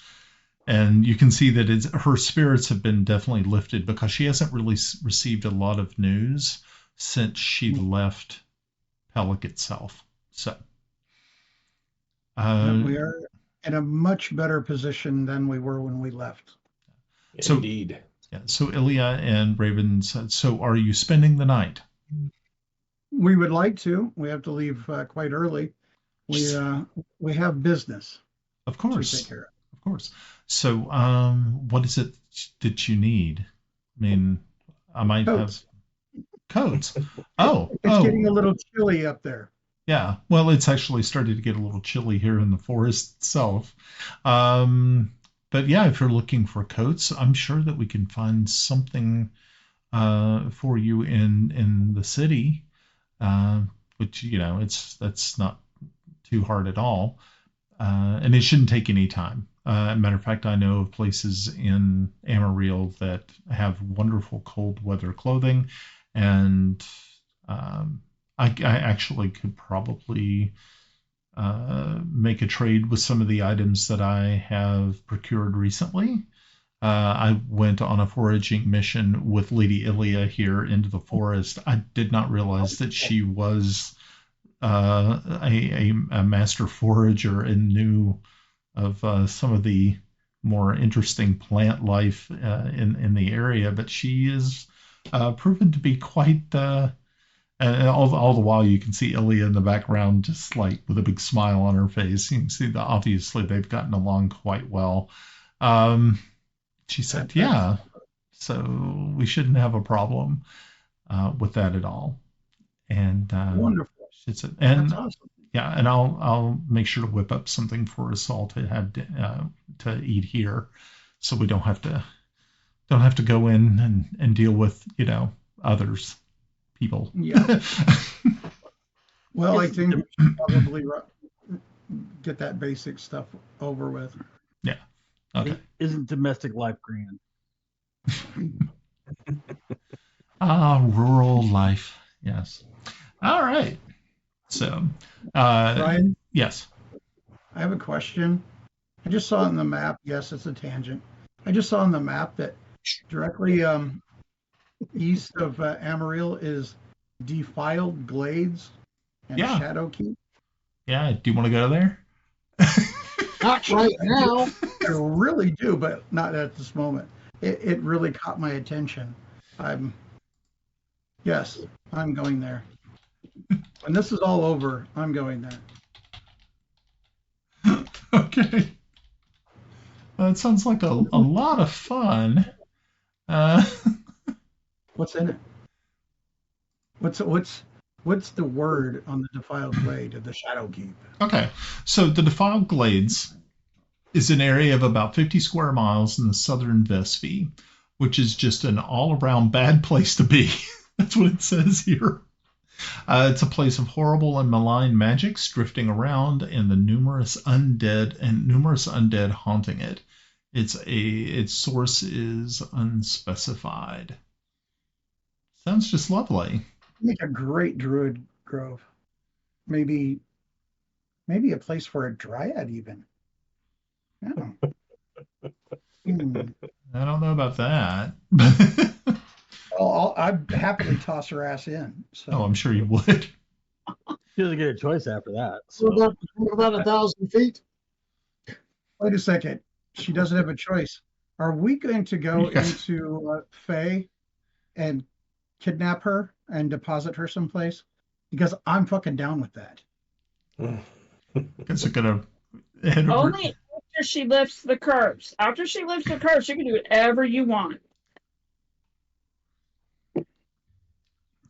So here come the side quests already on top of everything else. Yeah, but what's one more at this point? Yeah, but they're initiated by you all. I didn't create that. You're giving us too many choices.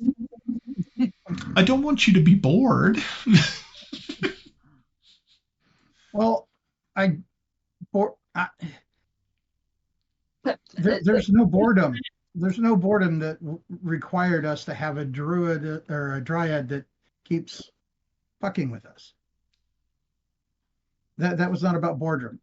not about boredom at all. Not about our boredom. It's about Brian's boredom. He's getting something out of it. She could just stop humping our leg. All right. So was it humping your last nerve? No, you have no idea the stuff I've thought about for that dryad. You know what? I don't want to know.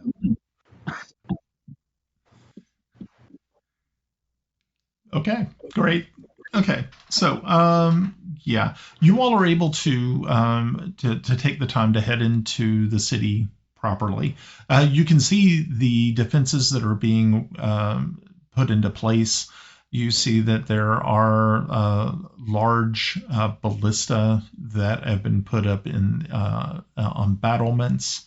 You can see that the folks here in the Vespi are very serious about protecting their forest. It is their home and their livelihood. This is everything that they've known. So this is kind of a big deal. It only takes you probably close to about a half hour to get all of the winter clothing that you need. So now everybody has a full set of winter clothing. This includes coats.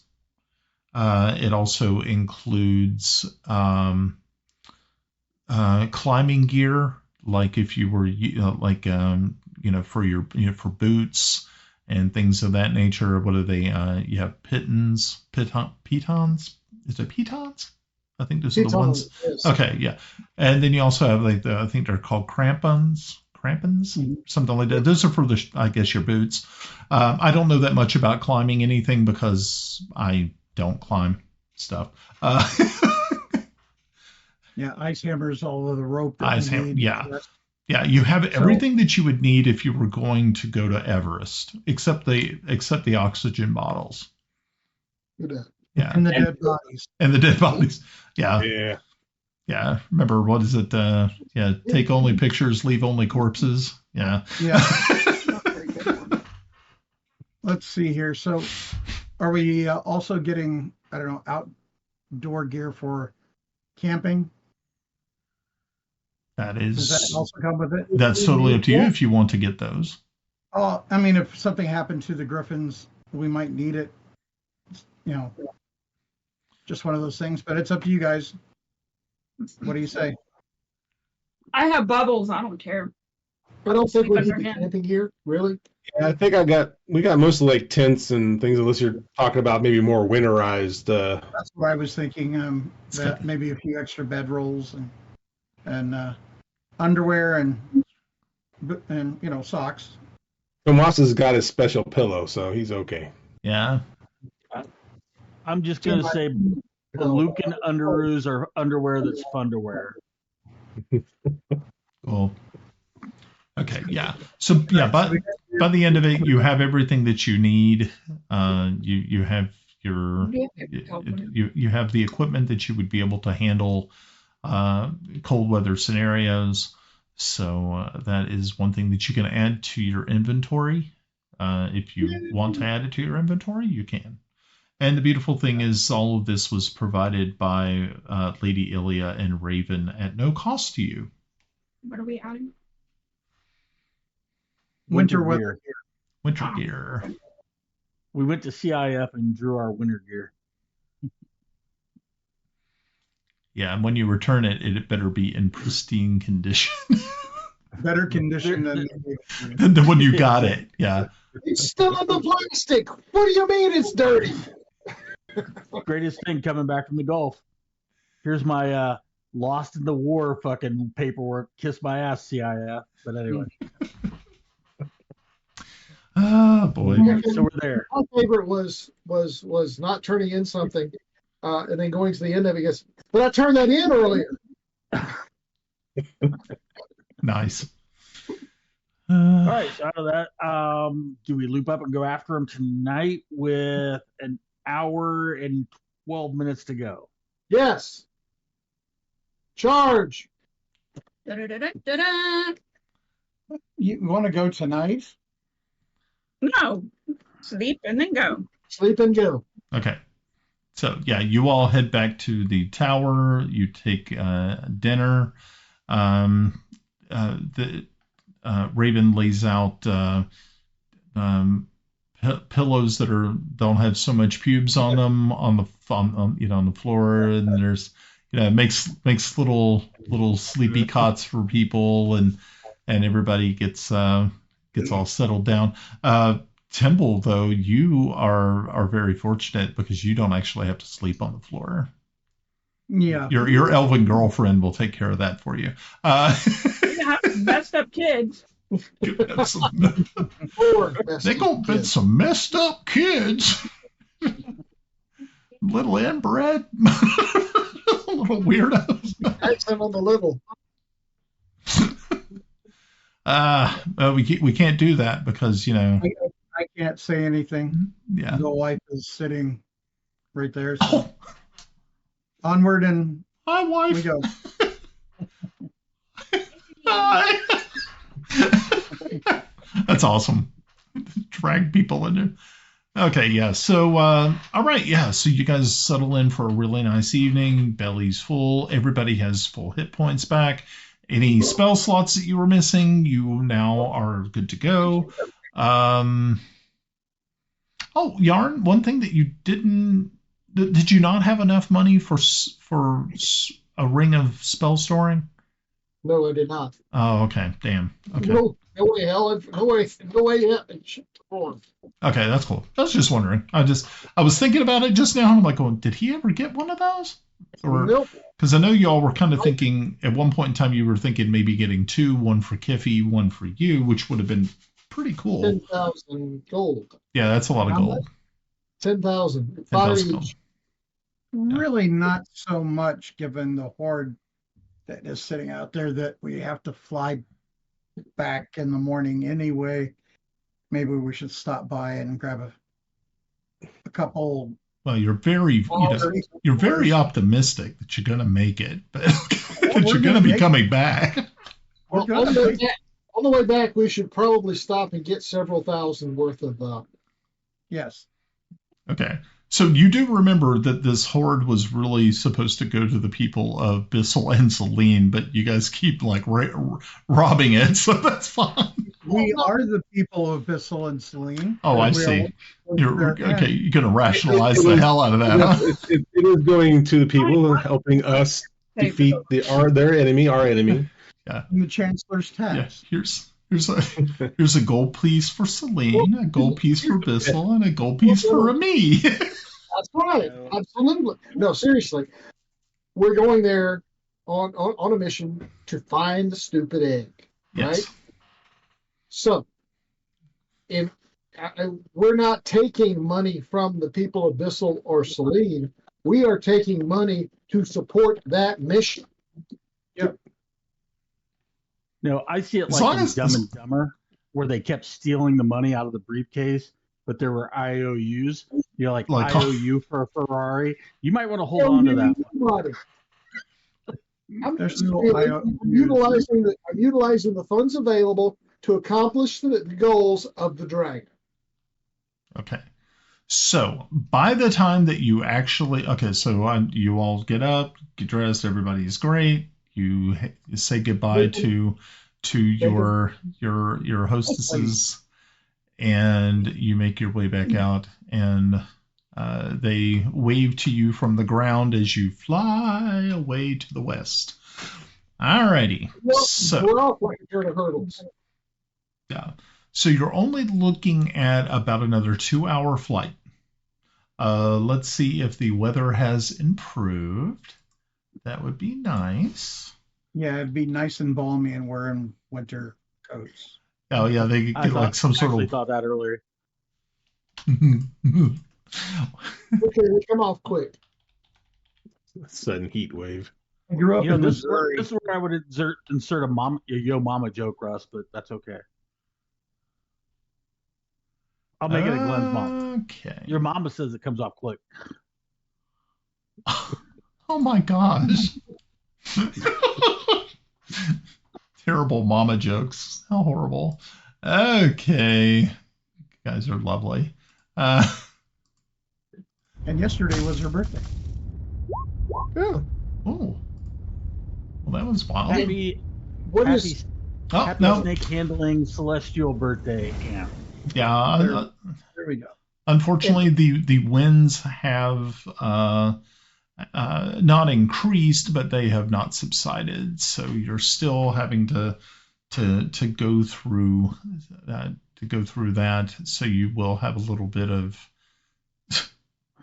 Timble. I don't know what you're doing. He's rowing. He's rowing. Paddling the canoe. Okay. So yeah. So as you all start to make your way down the face of this mountain, it's literally like you're being blasted with this air. These winds are just whipping, and the griffins are having some problems. And so I need everybody to make a dexterity save with advantage. Animal handling or dexterity check? Since we're if you have animal handling, you can use that. If you do not have animal handling, you can just use your give me a dexterity save.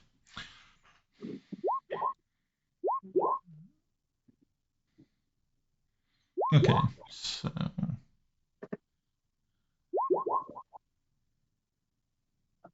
ooh, Kiffi. Okay, so Kiffi, give me a dexterity save then. So Timble, Grenna, Kelex did well. You guys did really well. Or wait, Kiffi, did you give me two animal handling checks because you had advantage? I click on it because you get it with advantage. You never mind. Oh. Okay, those are all yarns. But yeah, I'm waiting for one more for Kiffi. Okay, Kiffi, what'd you get? Oh. Ah. Oh. At least you got the 10. Yeah, but he still needs... Thanks again. Okay, that was your dex. Oh. Yeah, Kiffi, give me one more animal handling check. Because you were supposed to do it twice, so I just need one more. Your 10 was your first one, and I just need one more. Oh, so you got the same as the first one. All righty. I need perception checks from everybody but Kiffi.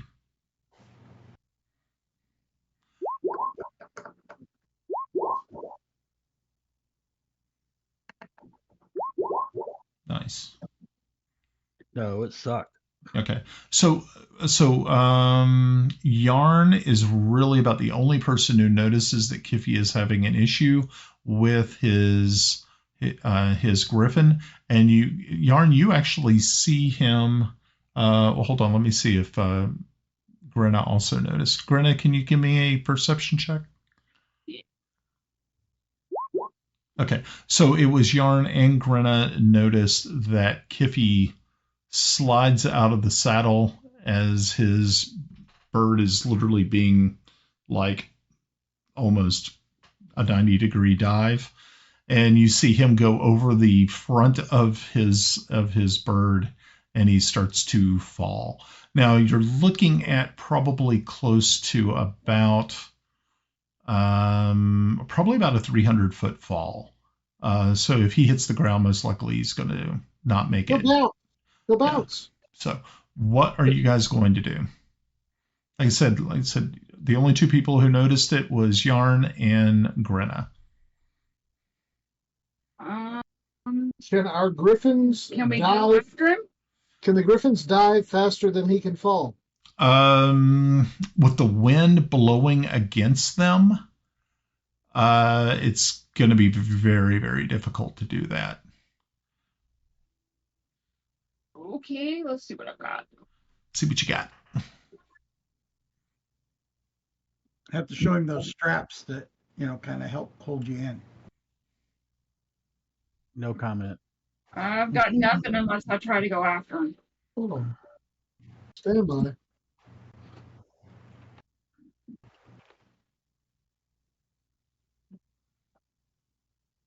Nope.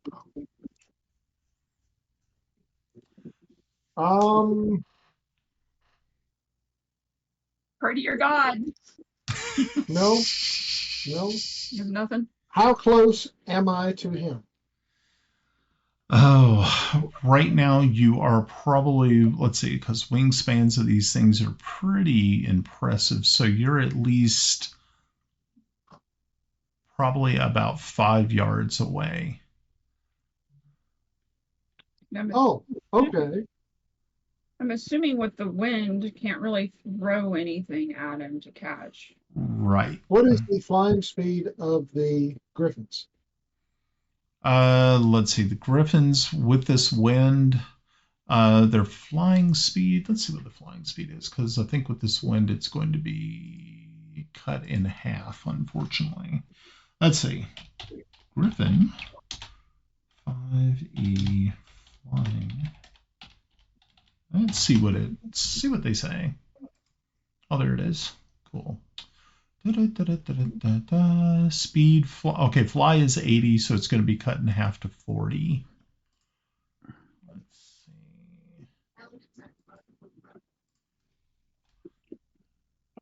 see. He's falling at 9.8 meters per second. So he is 5 yards from me, correct? Yes. 5 times 3 is 15. 15. Math. Misty step, grabbing. Okay. It's the right one. It's the right call. Now there's 2 people falling. Fly. Okay. Alrighty. So you misty step to him. Okay. So Kiffi, as you were falling through the air, going, okay, this is obviously my day. You feel the strong arms of your Viking-like friend grasp a hold of you, and he whispers in your ear, "I can't quit you," and then you continue falling. I can't quit. I've never seen that movie. I have no desire to. You're going. That's right. Okay. I wish I wouldn't have. So do you have fly on? Fly. No, Okay. I have fly as the memorized spell. Okay, good. All right. So in just a few short seconds, Kiffi, you feel that you are no longer falling and that you are actually in flight. As Yarn says these arcane words sweetly into your ear. Don't move. Dang, thanks, bro. You lift me up. I don't know if I figured it out. Yep. Don't be buttercup. I got you. He's sitting there going, It's kind of, yeah, it's kind of like that, that the scene on the Titanic. You're there flying. Flying, yeah. No. All right. Everybody land. Everybody land. Okay, so everybody else give me a perception check with advantage as you kind of make sure that you guys can see what is going on around you.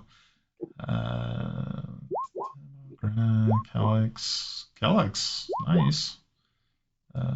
Yeah, okay, yeah. So everybody notices that what's happening. You see the Kiffi, your griffin sort of flies around, trying to get as close as he possibly can to you, so that you can be dropped back into the saddle. But you are no longer falling to your death because Yarn saves the day. Man, thanks, bro. you didn't want to see the spells I was trying to figure out how to save you with, so. All I could do was cast Stone Skin and try to make a big crater. One of my options was to put you to sleep, and then you wouldn't know it happened. Oh my God. So kind. All right. So yeah, you're finally able to get you're kind of at the base of this mountain, and it just takes you a couple of more minutes before you're kind of going along the treetops here. You can see that the leaves are changing. It's getting, and the air is definitely crisper here. It's very, very kind of chill in the air. But in the distance, you can see a line of smoke coming up through the trees, and you're kind of thinking that you're getting close to your target area. And with that in mind, I'm going to change over to our new map. Map. It's a map. We It's need a, that theme song from Dora where she does that map thing. oh, jeez. I'm the map. I'm the map. Yeah, yeah. Don't do it. Sorry. I'm the map. I never got into Dora. You're a nut. What? You're a nut. Busting I up. have a song about that too. Okay. And so, yeah, you end up putting yourselves down not too far outside of this very large, it looks like a tavern or an inn.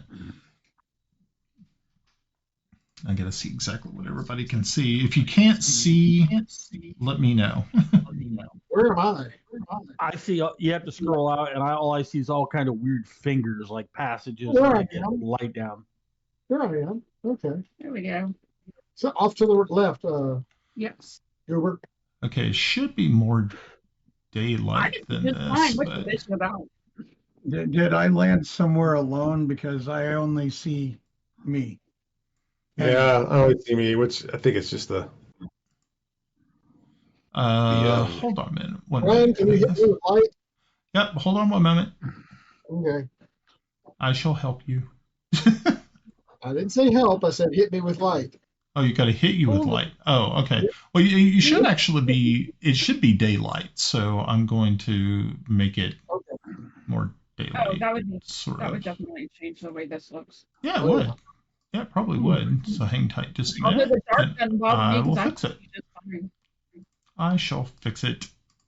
And ta-da! No. And then it became light again. Hey, look, horses. We could feed the griffins. Thou shalt count to 3, not 5, but 3. That's a grenade. It's a grenade. I'm thinking those, and it takes a turn. Actually, you didn't put a time limit on how long it takes for me to make those. I didn't. Oh, No, it says I can just create 2 a day, but it doesn't say like it takes this long or that long. Oh, okay. All right. I'll make sure to come up with some sort of rubric for this. Okay. So, yeah, what you see is it looks like there are a couple of buildings here. One smaller, one larger. It is probably closer to about 9-ish in the morning, 10-ish in the morning. So, you can Anybody speak like Loonish? What? Language of the region. Yeah. Yeah. Nope. Not I, Coach. Not I. Not at all. Well, that's a beautiful thing. Most likely that they, will speak common as well. So don't have to worry too much. But you So how's might. this look, Brian? Just real quick, because the way it's lit up for me, I can't tell that there's 2 buildings. It's like it's shadowing over by the light patterns. Oh yeah, yeah. That's because you can't see through this all. But there is actually a building behind this smaller one. Like there's a building here, and then there's a building here. So Okay. there's Do actually we 2 want to separate buildings. reconnoiter around the area? That is totally up to you. Yeah, definitely before I land, I would have flown a circle around the building. Oh yeah, of course. So is the low building like a guardhouse kind of thing, and then the rest of the building is like the big manor house, or? No, you're kind of thinking this doesn't look like that type of building. You're thinking that this is more like a tavern or an inn, and the building outside might be storage. Gotcha. Okay. And actually, you can see that there, like over here, is a one of those hanging signs, and it's got like a keg on it, and it's like the Prophet's Bounty. And man, why do I feel like this is the titty twister and fucking From Dusk Till Dawn? That would be hilarious. As Brian smiled over there, like, yes, this will be hilarious. I'm a truck driver. Where exactly are we going to leave our mounts? Yeah, that's up to you guys. We might need to get out of here quicker than rather than slow. So I'm going to look around. Is there like a hitching post kind of thingy? There is, but right now there's 2 horses sitting over there that are kind of tied to it, and leaving the griffins there might not be the best idea. They wouldn't be able to chase us. Well, actually, Squire Tomas kind of looks at the horses, looks at Timble, shrugs his shoulders. I got you. Yeah. Dead horses feed griffins. Okay. You can put some red spots on the ground, and we'll see if somebody notices. Certainly a nice way to introduce ourselves. Wait, Ed, we'll go get the horses and lead them out here in the bush. Feed the griffins, yeah. Yeah. Must have gotten away and got eaten by our griffins. Well, yeah, that sounds reasonable. Brian, another thing with the griffins, because we've ridden them for a while, we've trained with them and everything. Are they more responsive to us? Like, can we whistle for them or basic commands, or is that like an animal handling check? That'd be more like an animal handling check on that. Yeah. Yeah. No, I was just trying to see how you played it. Okay, got it. So Tomas is going to let his hang out right there where he left it. He's going to walk towards the front of the bar. Right over where I'm at is where I'm going to find a place for the griffins to be and take the horses to. Oh, okay. I see where you're at. And if there's any saddlebags or anything, I'll take off the saddles and as such.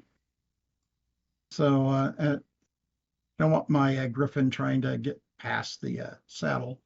And yeah, is there anything in bags or anything there? From the horses? Mm-hmm. No, mostly just rations, some clothing. It just seems like these people were just travelers.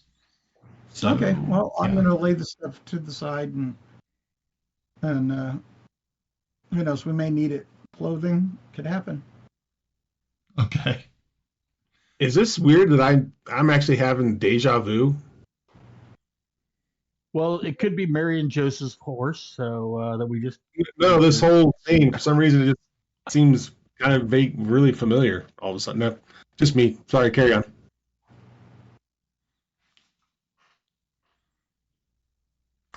I'm not sure.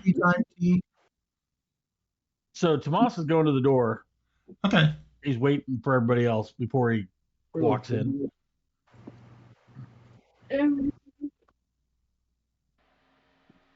Taking his chest with him. Taking his chest. Kelex, that was Is that quick. the door? Where's the door? Where's the door? I don't know. Right there.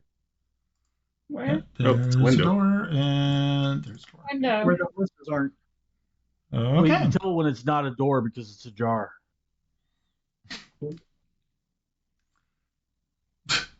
And Yarn just phases through the wall. Through here. It's my favorite part. Through here. Alrighty. He just like, ta-da!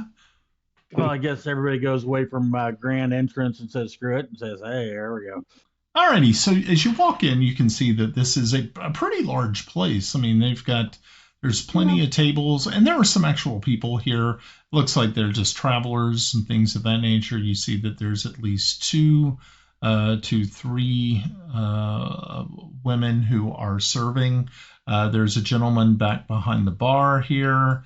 And you can also see that there are two gentlemen who look like they're pretty heavily armored. One is back here by this door, and this one over here is talking with this serving wench, so to speak, as she is dropping off food for him. You can see that mostly it's breakfast fare that is being served. As you walk in, this woman here just sort of looks over to you as you walk through the front door and says, please feel free to take a seat anywhere. We'll be right with you. You can see there's a sort of an accent, a thicker accent than what your normal. And yes, so what you got, Timble? Could I see any signs, hobo can't, all the way around the doorway, the entrance? Here, any of the usual? Here you actually didn't see any of that. Yeah. This place is shady. This place is in a theocracy. This place is shady. Excuse me. Okay. Can we eat? And what time of day is it? It's about 10 o'clock in the morning. Okay. Yeah, so it's almost brunch. So you guys are gonna find a place to sit or whatever. Sit right there in the corner. Okay. So you guys are over there sitting. And I'll pull a stool up and be right there on the end. A couple of minutes goes by, and this server comes over and again welcomes you and says, "Good morning, welcome to the Prophet's Bounty." And she hands a wooden board that has some writing on it, kind of like a basic menu. It doesn't look like there's a lot to offer that they have on the menu, but you can see that it's and everything here seems very, very clean. It doesn't look like a place that's been visited often. It's definitely not like the Crimson. It's not like the Crimson Banner in Pellic, which is a very well-known place.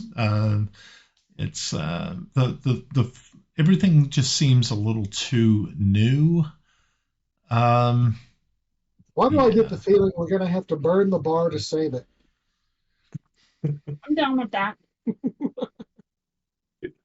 Breakfast all around and beer. That sounds like steerage. I'm thinking. As they're kind of waiting, Kelex is going to kind of look over.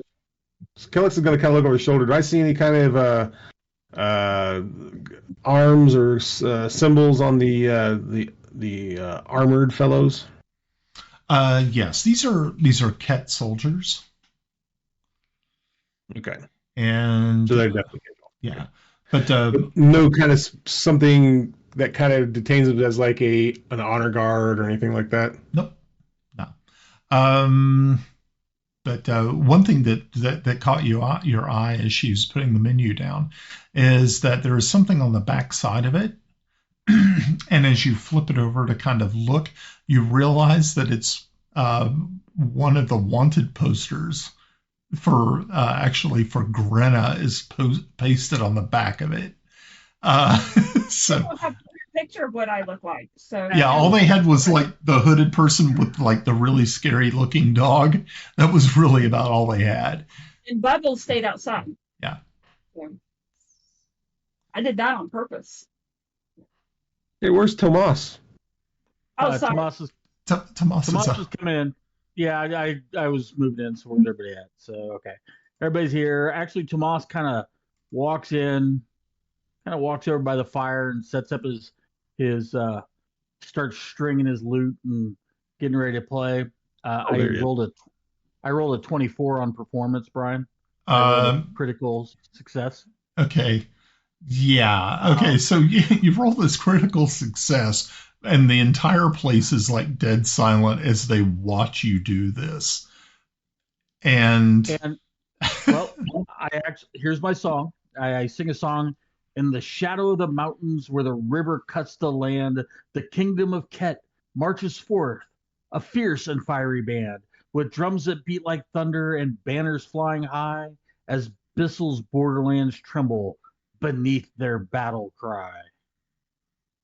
I'm trying to sway him because I'm trying to distract him that I realize there are people here after seeing that wanted poster like, oh shit, we're wanted men. I've got the death sentence on 12 systems, so I'm trying to distract him. Okay. Make him think we're Bacillians. So this Ketonians. This soldier comes over, and this soldier also comes over. Oh, jeez. It's a critical success. Oh, it was very successful. No, it was very well done. The problem, so to speak, as this one right here approaches you and says, "Welcome, weary traveler. Have you not heard that the Emperor has forbade any musical instruments and singing?" I hadn't. Matter of fact, I'm coming here to bring a gift to the Emperor. I realized, and I open up the box and show him. I bring him a dragon tear, and I show him the dragon tear nestled and lovingly on the where previously probably cusped a young lass's buttocks, right in the crease.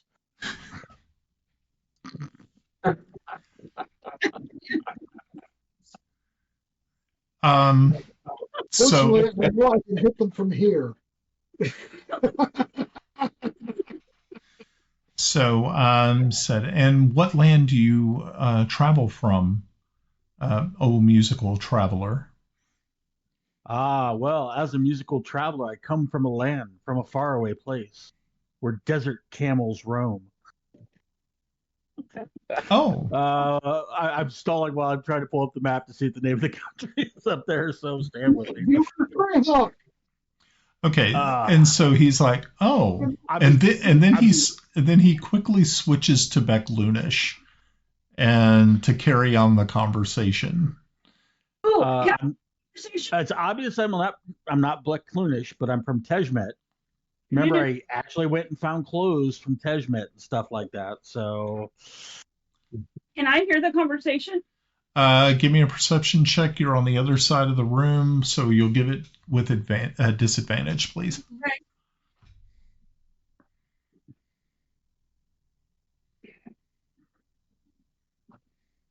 No.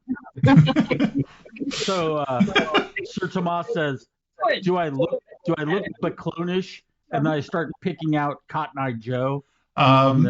He immediately puts his hand out to stop you from playing. He says, "No, actually, you don't. You definitely do not look like our people. As a matter of fact, I'm almost kind of thinking that you might be from further south." As he looks at the other fella, and he's like, "What do you think?"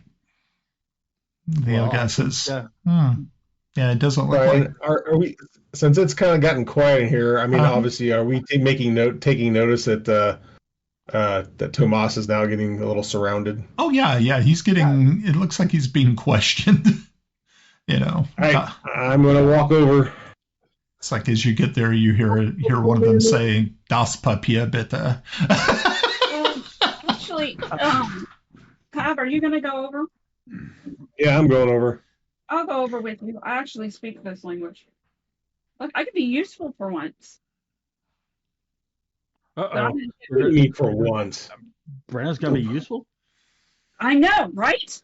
Hey, she saved my life. I love Grenna. She's great. Need to put a stop to that. Saved almost everybody's life at least once. Hey, Brian.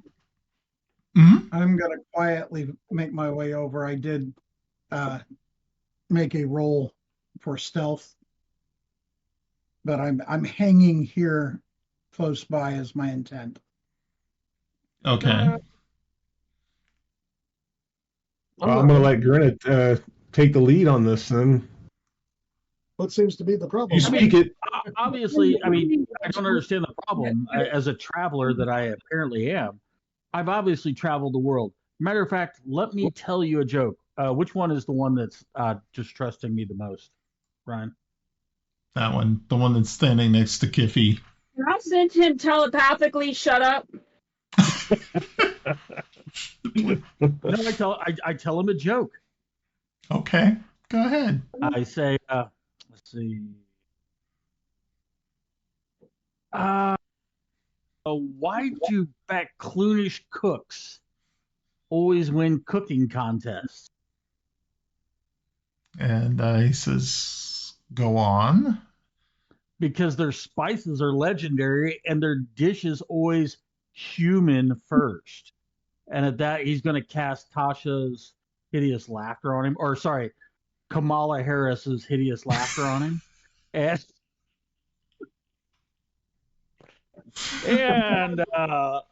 to see if I can trick everybody into thinking I just told the world's funniest joke.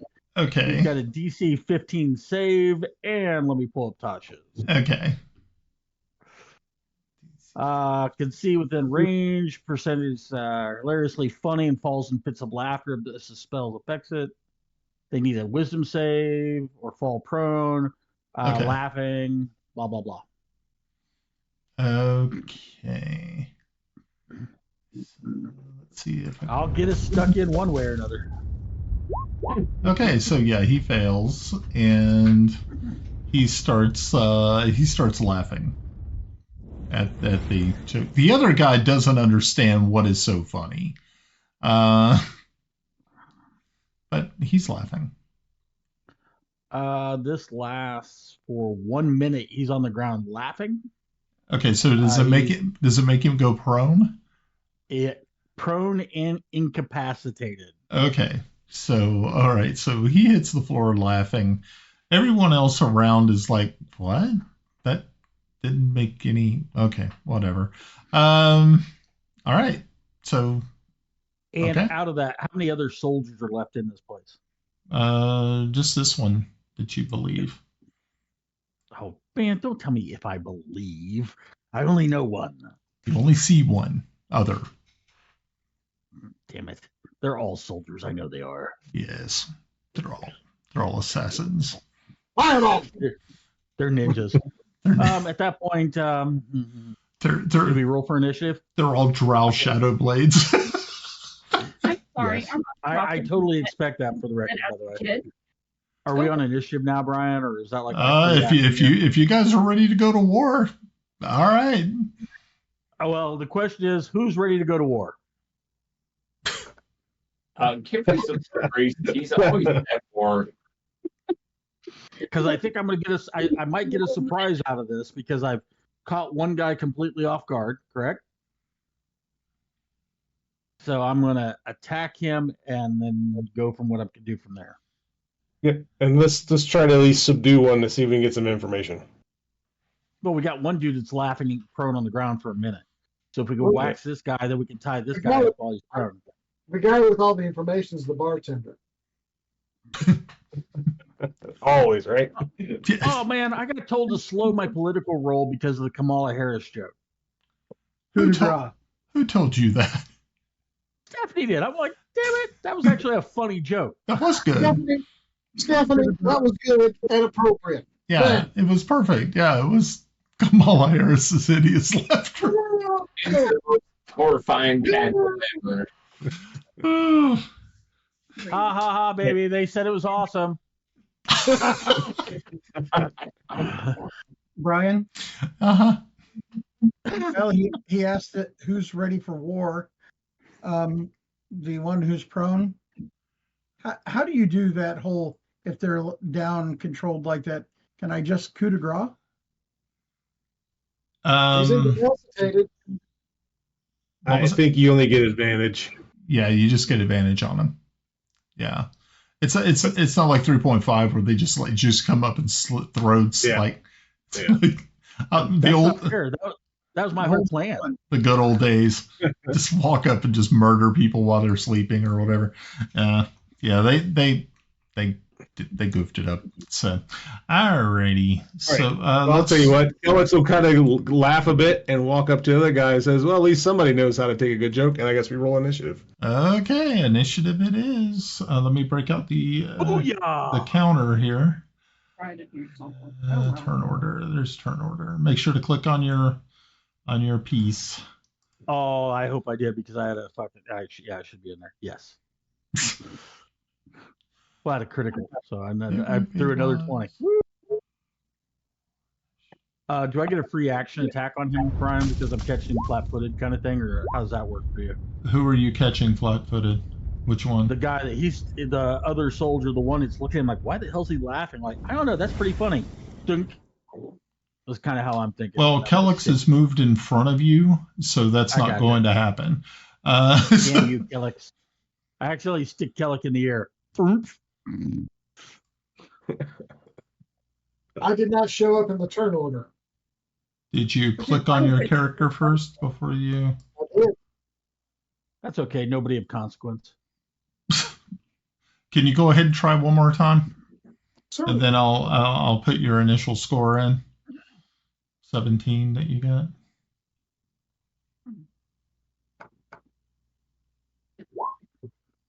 I guess it's not working for you tonight because it's not showing up over here. Alrighty. I see him. Oh no, not the turn order, but yeah. Yeah.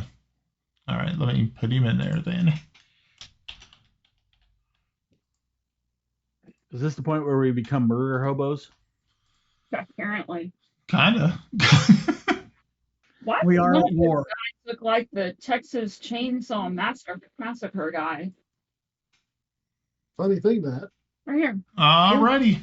So looks like a Western. So Tomas, you had 25 up at the top. I did. Yeah. And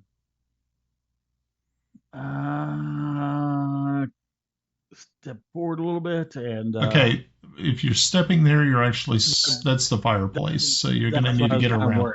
Yeah, it'd be kind of hard to fit. You can go around the back behind me and just kind of step over to the laughing guy. Do not get between me and the target. Fireball! Fireball!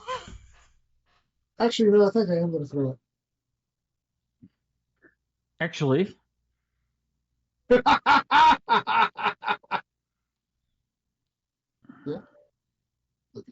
You're targeting the bartender, right? No. I'm gonna dissonant whispers him. I finally get to use this. I've been saving this forever. Hold on. I'm gonna defer. Oh no, I'm not. Oh, I'm not gonna do that. I've been saving this for too long. Because I don't think Brian's watched this video. Probably not. not. That one again. What? Not that one again. Hold on, just give me a second. I actually made a video for Dissonant Whispers. Where was it? There it is. Here you go, Brian. I'd be curious if you could play this in the stream. Oh, God. I'm messaging you this and see what you can do with it. You're messaging it to me in which regard? I'll put it in Roll20. Okay. Let me put it in Roll20. That's easiest. Okay.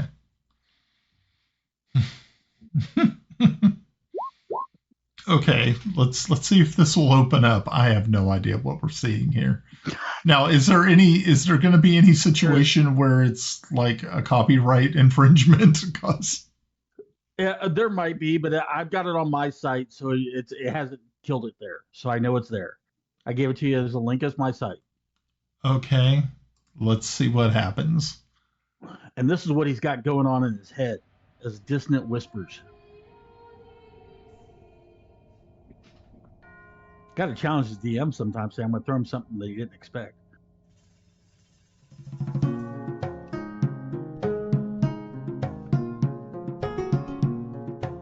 know if he's got it on the Twitch stream or not. So I do.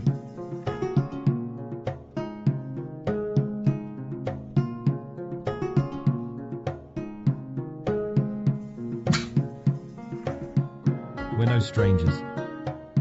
Okay, now I'm curious. What does it sound like? You know the rules, Open it up. and so do I. I don't have the volume turned on because it feels Full commitment's what I'm thinking of. I really don't want to. I watched. You wouldn't get this from any other guy. I does just it want work, to tell Brian? I guess. you how I'm feeling. Do I have to go through the whole thing? Got to make you understand. No, but the lyrics are all there if you ever want to. Okay, that was beautiful. I guess. If it doesn't work on the stream, I just rickrolled Brian by playing a medieval version of Rick Astley's "Never Gonna Give You Up." Awesome. Yeah. I've been waiting to use that for like 20 adventures. Oh, alrighty. So high or low? I'm going to go high. I don't know what I'm rolling for, but I want high because the low roll went earlier. Alrighty. So you're going high. Where should I be watching for this roll? 98. Okay, very good. Get much higher. Which means that you are not affected by the Dryad Princess's curse. Yes. Even better. So if he fails his save, he's going to take 3d6 psychic damage, immediately use his reaction if available to move as far as speed away from me as possible. On a successful save, it takes half as much damage if it doesn't run away. Okay. So what is his save that he's throwing? 15, and I just threw for 13 points of damage. Okay, so is it like a con save or a wisdom save or what? Sorry, I think it's a wisdom save. My bad. Okay. My bad. Just making sure. It's a wisdom. I thought so. Yeah. Okay, well, he rolled a natural 1, so that was good. Nice. Alrighty, so he's going to run like the wind, I guess? Run, Forrest. Okay, and how far is he running? Till the end of time. As far as its speed allows me to get away from you. Okay, cool. So he's got 30 feet. So he's going to move there, but Kelex will get an attack of opportunity before he leaves the area. So Did Kelex, you catch his damage too, by the way, Brian? What was the damage? 13 points of damage immediately. Okay, cool. Good deal. All right. Attack of opportunity. Yep. Where'd he go? He's in the middle of the room now. Oh, And do I get an AOO because I'm the one that he's moving out of my threat square too? No, he's not. I'm behind Kelex. No, my bad.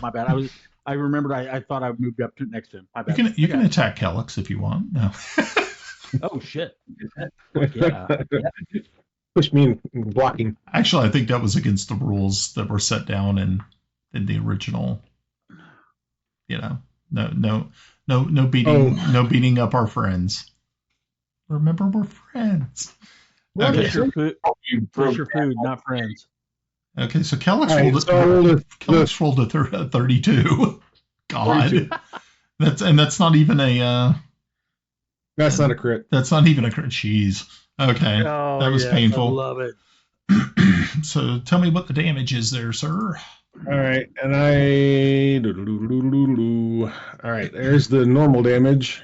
Okay. And I will use a first level smite. I'm not going to use it on the big guy or this little guy here. Okay.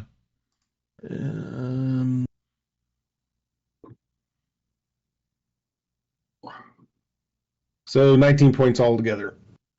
Okay, so you add another 10 to that. Okay. Yeah. Cool. All right, very nice. Okay. So Tomas's went. Okay, does this guy get on his turn? Does he get another savings throw, or is he I think he has to run first. Let me pull it up again real quick. Okay.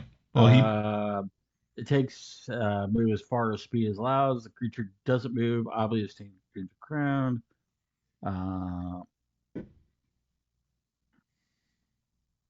It's basically for the next the duration of the spell.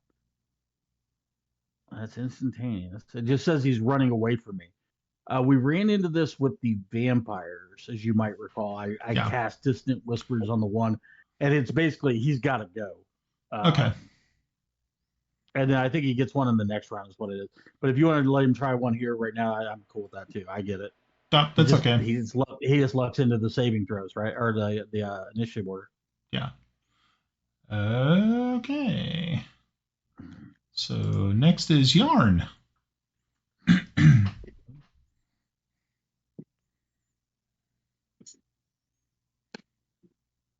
He's thinking. That's okay. And while he's thinking, originally, Brian, I was going to say, could we go to a private room so you had to listen to it while I was in the private room with you? Oh. But, yeah. That's okay. So, yes, the world watched me. You know, the two of our viewers, or which are probably you guys.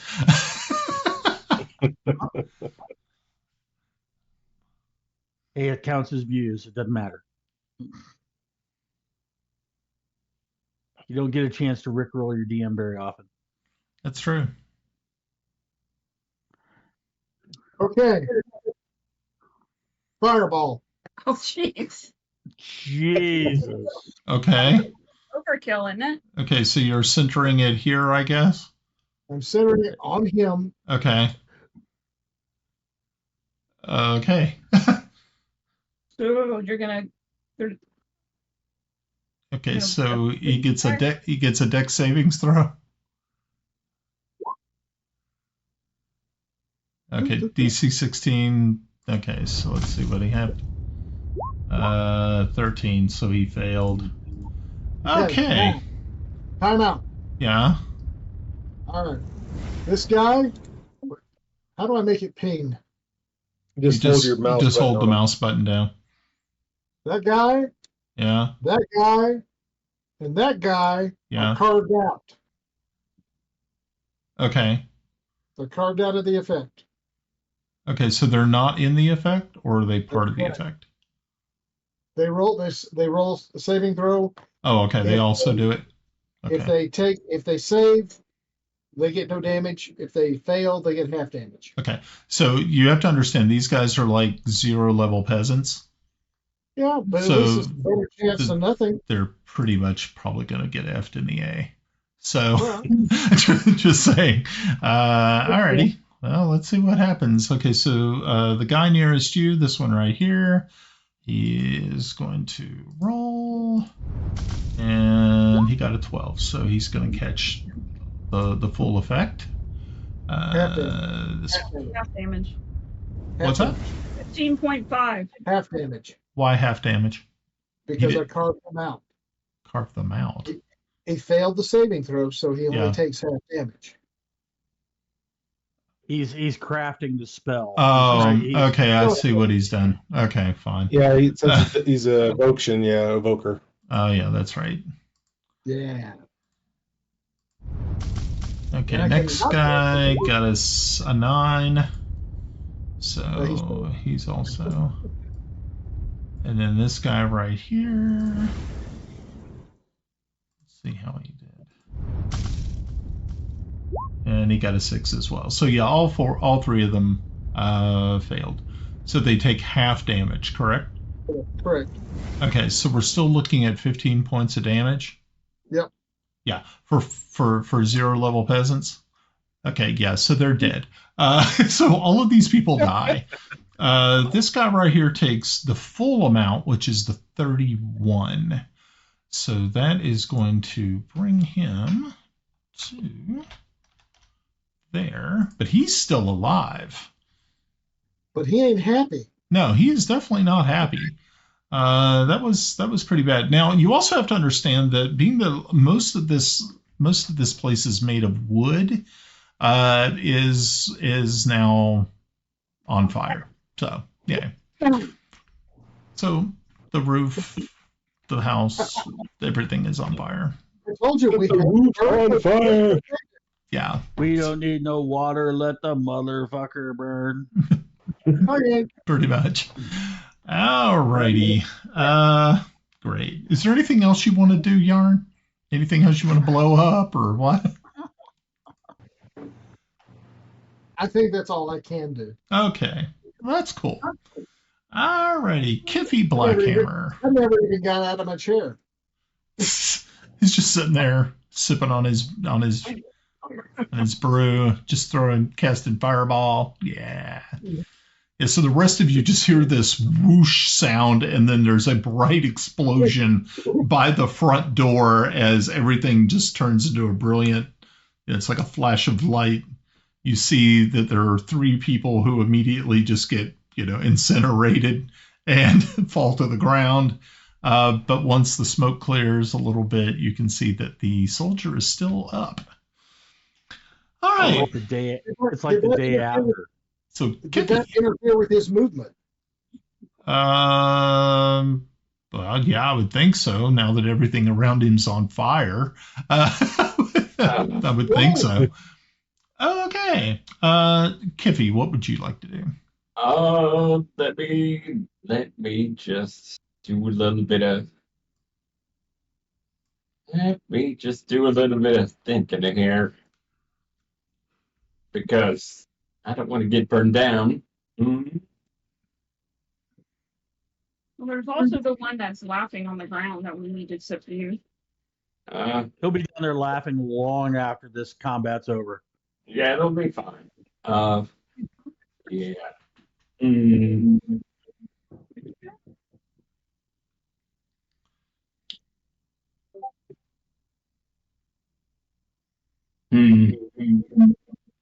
Okay.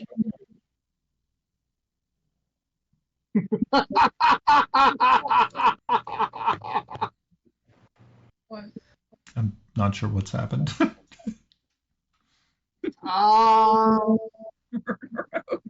It's post on X. That's funny. After Rick rolling the DM, we went full murder hope.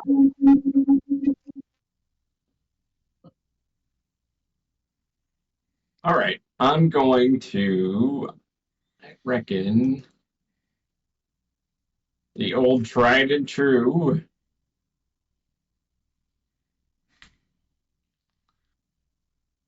Guiding bolt. Oh gosh. Okay. Yeah. Are you doing that at its regular level, or are you spicing it up? No, I'm just gonna do it at its regular level. Okay. Thought it was gonna get spicy. We haven't found Lothar yet. Yeah, let's not get too spicy. Pour our wad on a card. Well, if we keep this up, he'll find us. It'll be fine. Everything's still got one that's on the ground laughing, so everything is. You only need one. And the bartender's still fine. Just remember, everything's better with blue bonnet on it. Okay. Yeah, and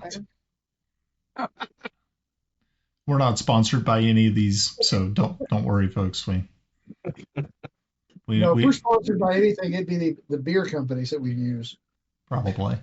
All right. Looking at you, PBR. Okay, so Kiffi shot the guiding bolt, and so a 16. Unfortunately, a 16 is not going to hit this guy. Ooh. Damn. Wow. It's fireball. Yeah. So sorry, Kiffi. All right. Fair enough. So which guy was that? Tag that guy real quick. By the door. Oh, by the door. Got it. Yeah, that guy. Thank you. Okay, cool. So I'm thinking I'm gonna let we're gonna have Grenna go take her turn real quick, And if everybody's cool, because it's getting late, we'll kind of table it till next week. If you guys are cool 100%. With that? Okay, cool. Can we at least get Timble in? Because I don't think he's had an action yet. Oh, Timble hasn't had it? Okay, yeah, well, let's try to make it quick. Okay, cool. Yeah, so, get through the initiative round at least. So. Yeah. 20 hit? 20 will not hit. Okay, well, that was my first go. Okay. Oh, let me try again. And Grenna, you got somebody outside too, just in case. Oh yeah, Bubbles. But I figure Bubbles would be if he makes it out the door. Okay, so your second one was a 21?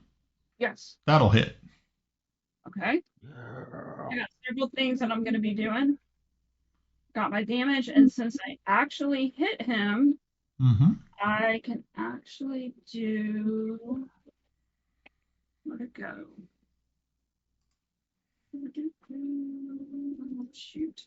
I gotta go find it. Never mind. It doesn't matter. Oh, yeah. Here we are. This one is Ensnaring Strike. Says, when I hit a creature with an attack weapon, a withering mass of thorny vines appears. Do that. Okay, he has to make a dex save. Oh, okay. Strength save of 14. Strength save. Okay. A strength save? Yes. 9. Okay, so he takes an additional 4 points of damage. Okay, so we're looking at. So he only took 4 points of damage, but he's ensnared now. Yes. So he took 11 from the. Yeah, but he took 11 from the arrow. Total of 15. Oh, okay, cool. Okay, so the end result is that the arrow strikes him. These vines start to sort of writhe around his feet, and he immediately falls dead as they kind of like curl around him. All the while, flames are licking at like all of our. So he's actually dead. So cool. Now we need a picture of that, Timble, not Timble. Ed. He died from vines, huh? Planing with vines. The trees killed him. Here's the problem with when you use AI art. When you're playing with the AI, and I'm sure everybody knows it, they don't handle people taking damage or dying very well. So saying he died wrapped in vines on fire, it's not going to be an easy production. But we'll work on it. You just never know. Okay. All right. Now I got the laughing guy. Okay. It's Timble's turn. Yep. Timble's turn.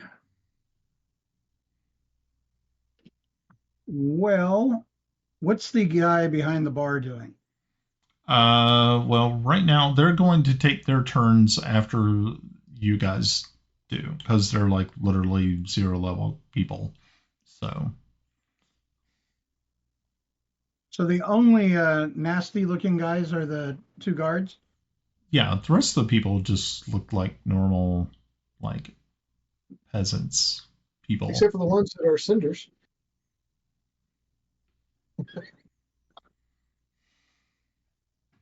Well, damn. God,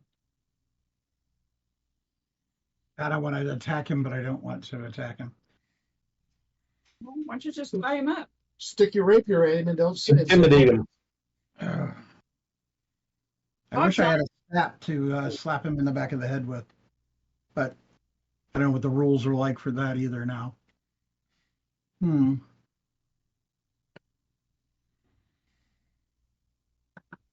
Yeah, I guess I will tell him to get down on the floor and try to intimidate him. Okay. Yeah. Somebody this tall. Yeah. But I have fancy boots and I have a squishy.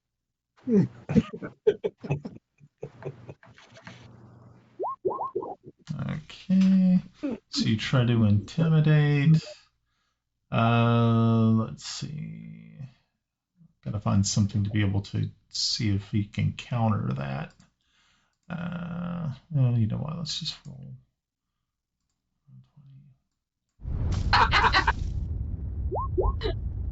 Okay, he matched it with a 15. You can actually see because the tavern is on fire and the fire is spreading. You can see that there is panic starting to go, the people here. So yeah, it's going to be kind of a hard sell for people to get on the ground as they start to go for the windows. The door is completely blocked by flames at this point in time, so there's no way to escape through the front doors. Oh, the kitchen, yeah, is our way out. Yeah. Oh, window. Yeah. So. Well, at least you're there and you can get an attack of opportunity if he tries to go past you. Yeah, I'm kind of worthless in this situation, but I don't want to go murder a hobo. Too late. For once, I am the good guy. Say it isn't so. I know. It's unfathomable. All right. Let's go. It's inconceivable. Yeah. You keep using that word. I do not think it means what you think. Okay. Alrighty. So now I know Kelex, you haven't actually went through a full round, but if you're cool, we can. Okay, cool. Yep. So what I'm going to do is I'm going to save you as being the next person up. So this will be all saved.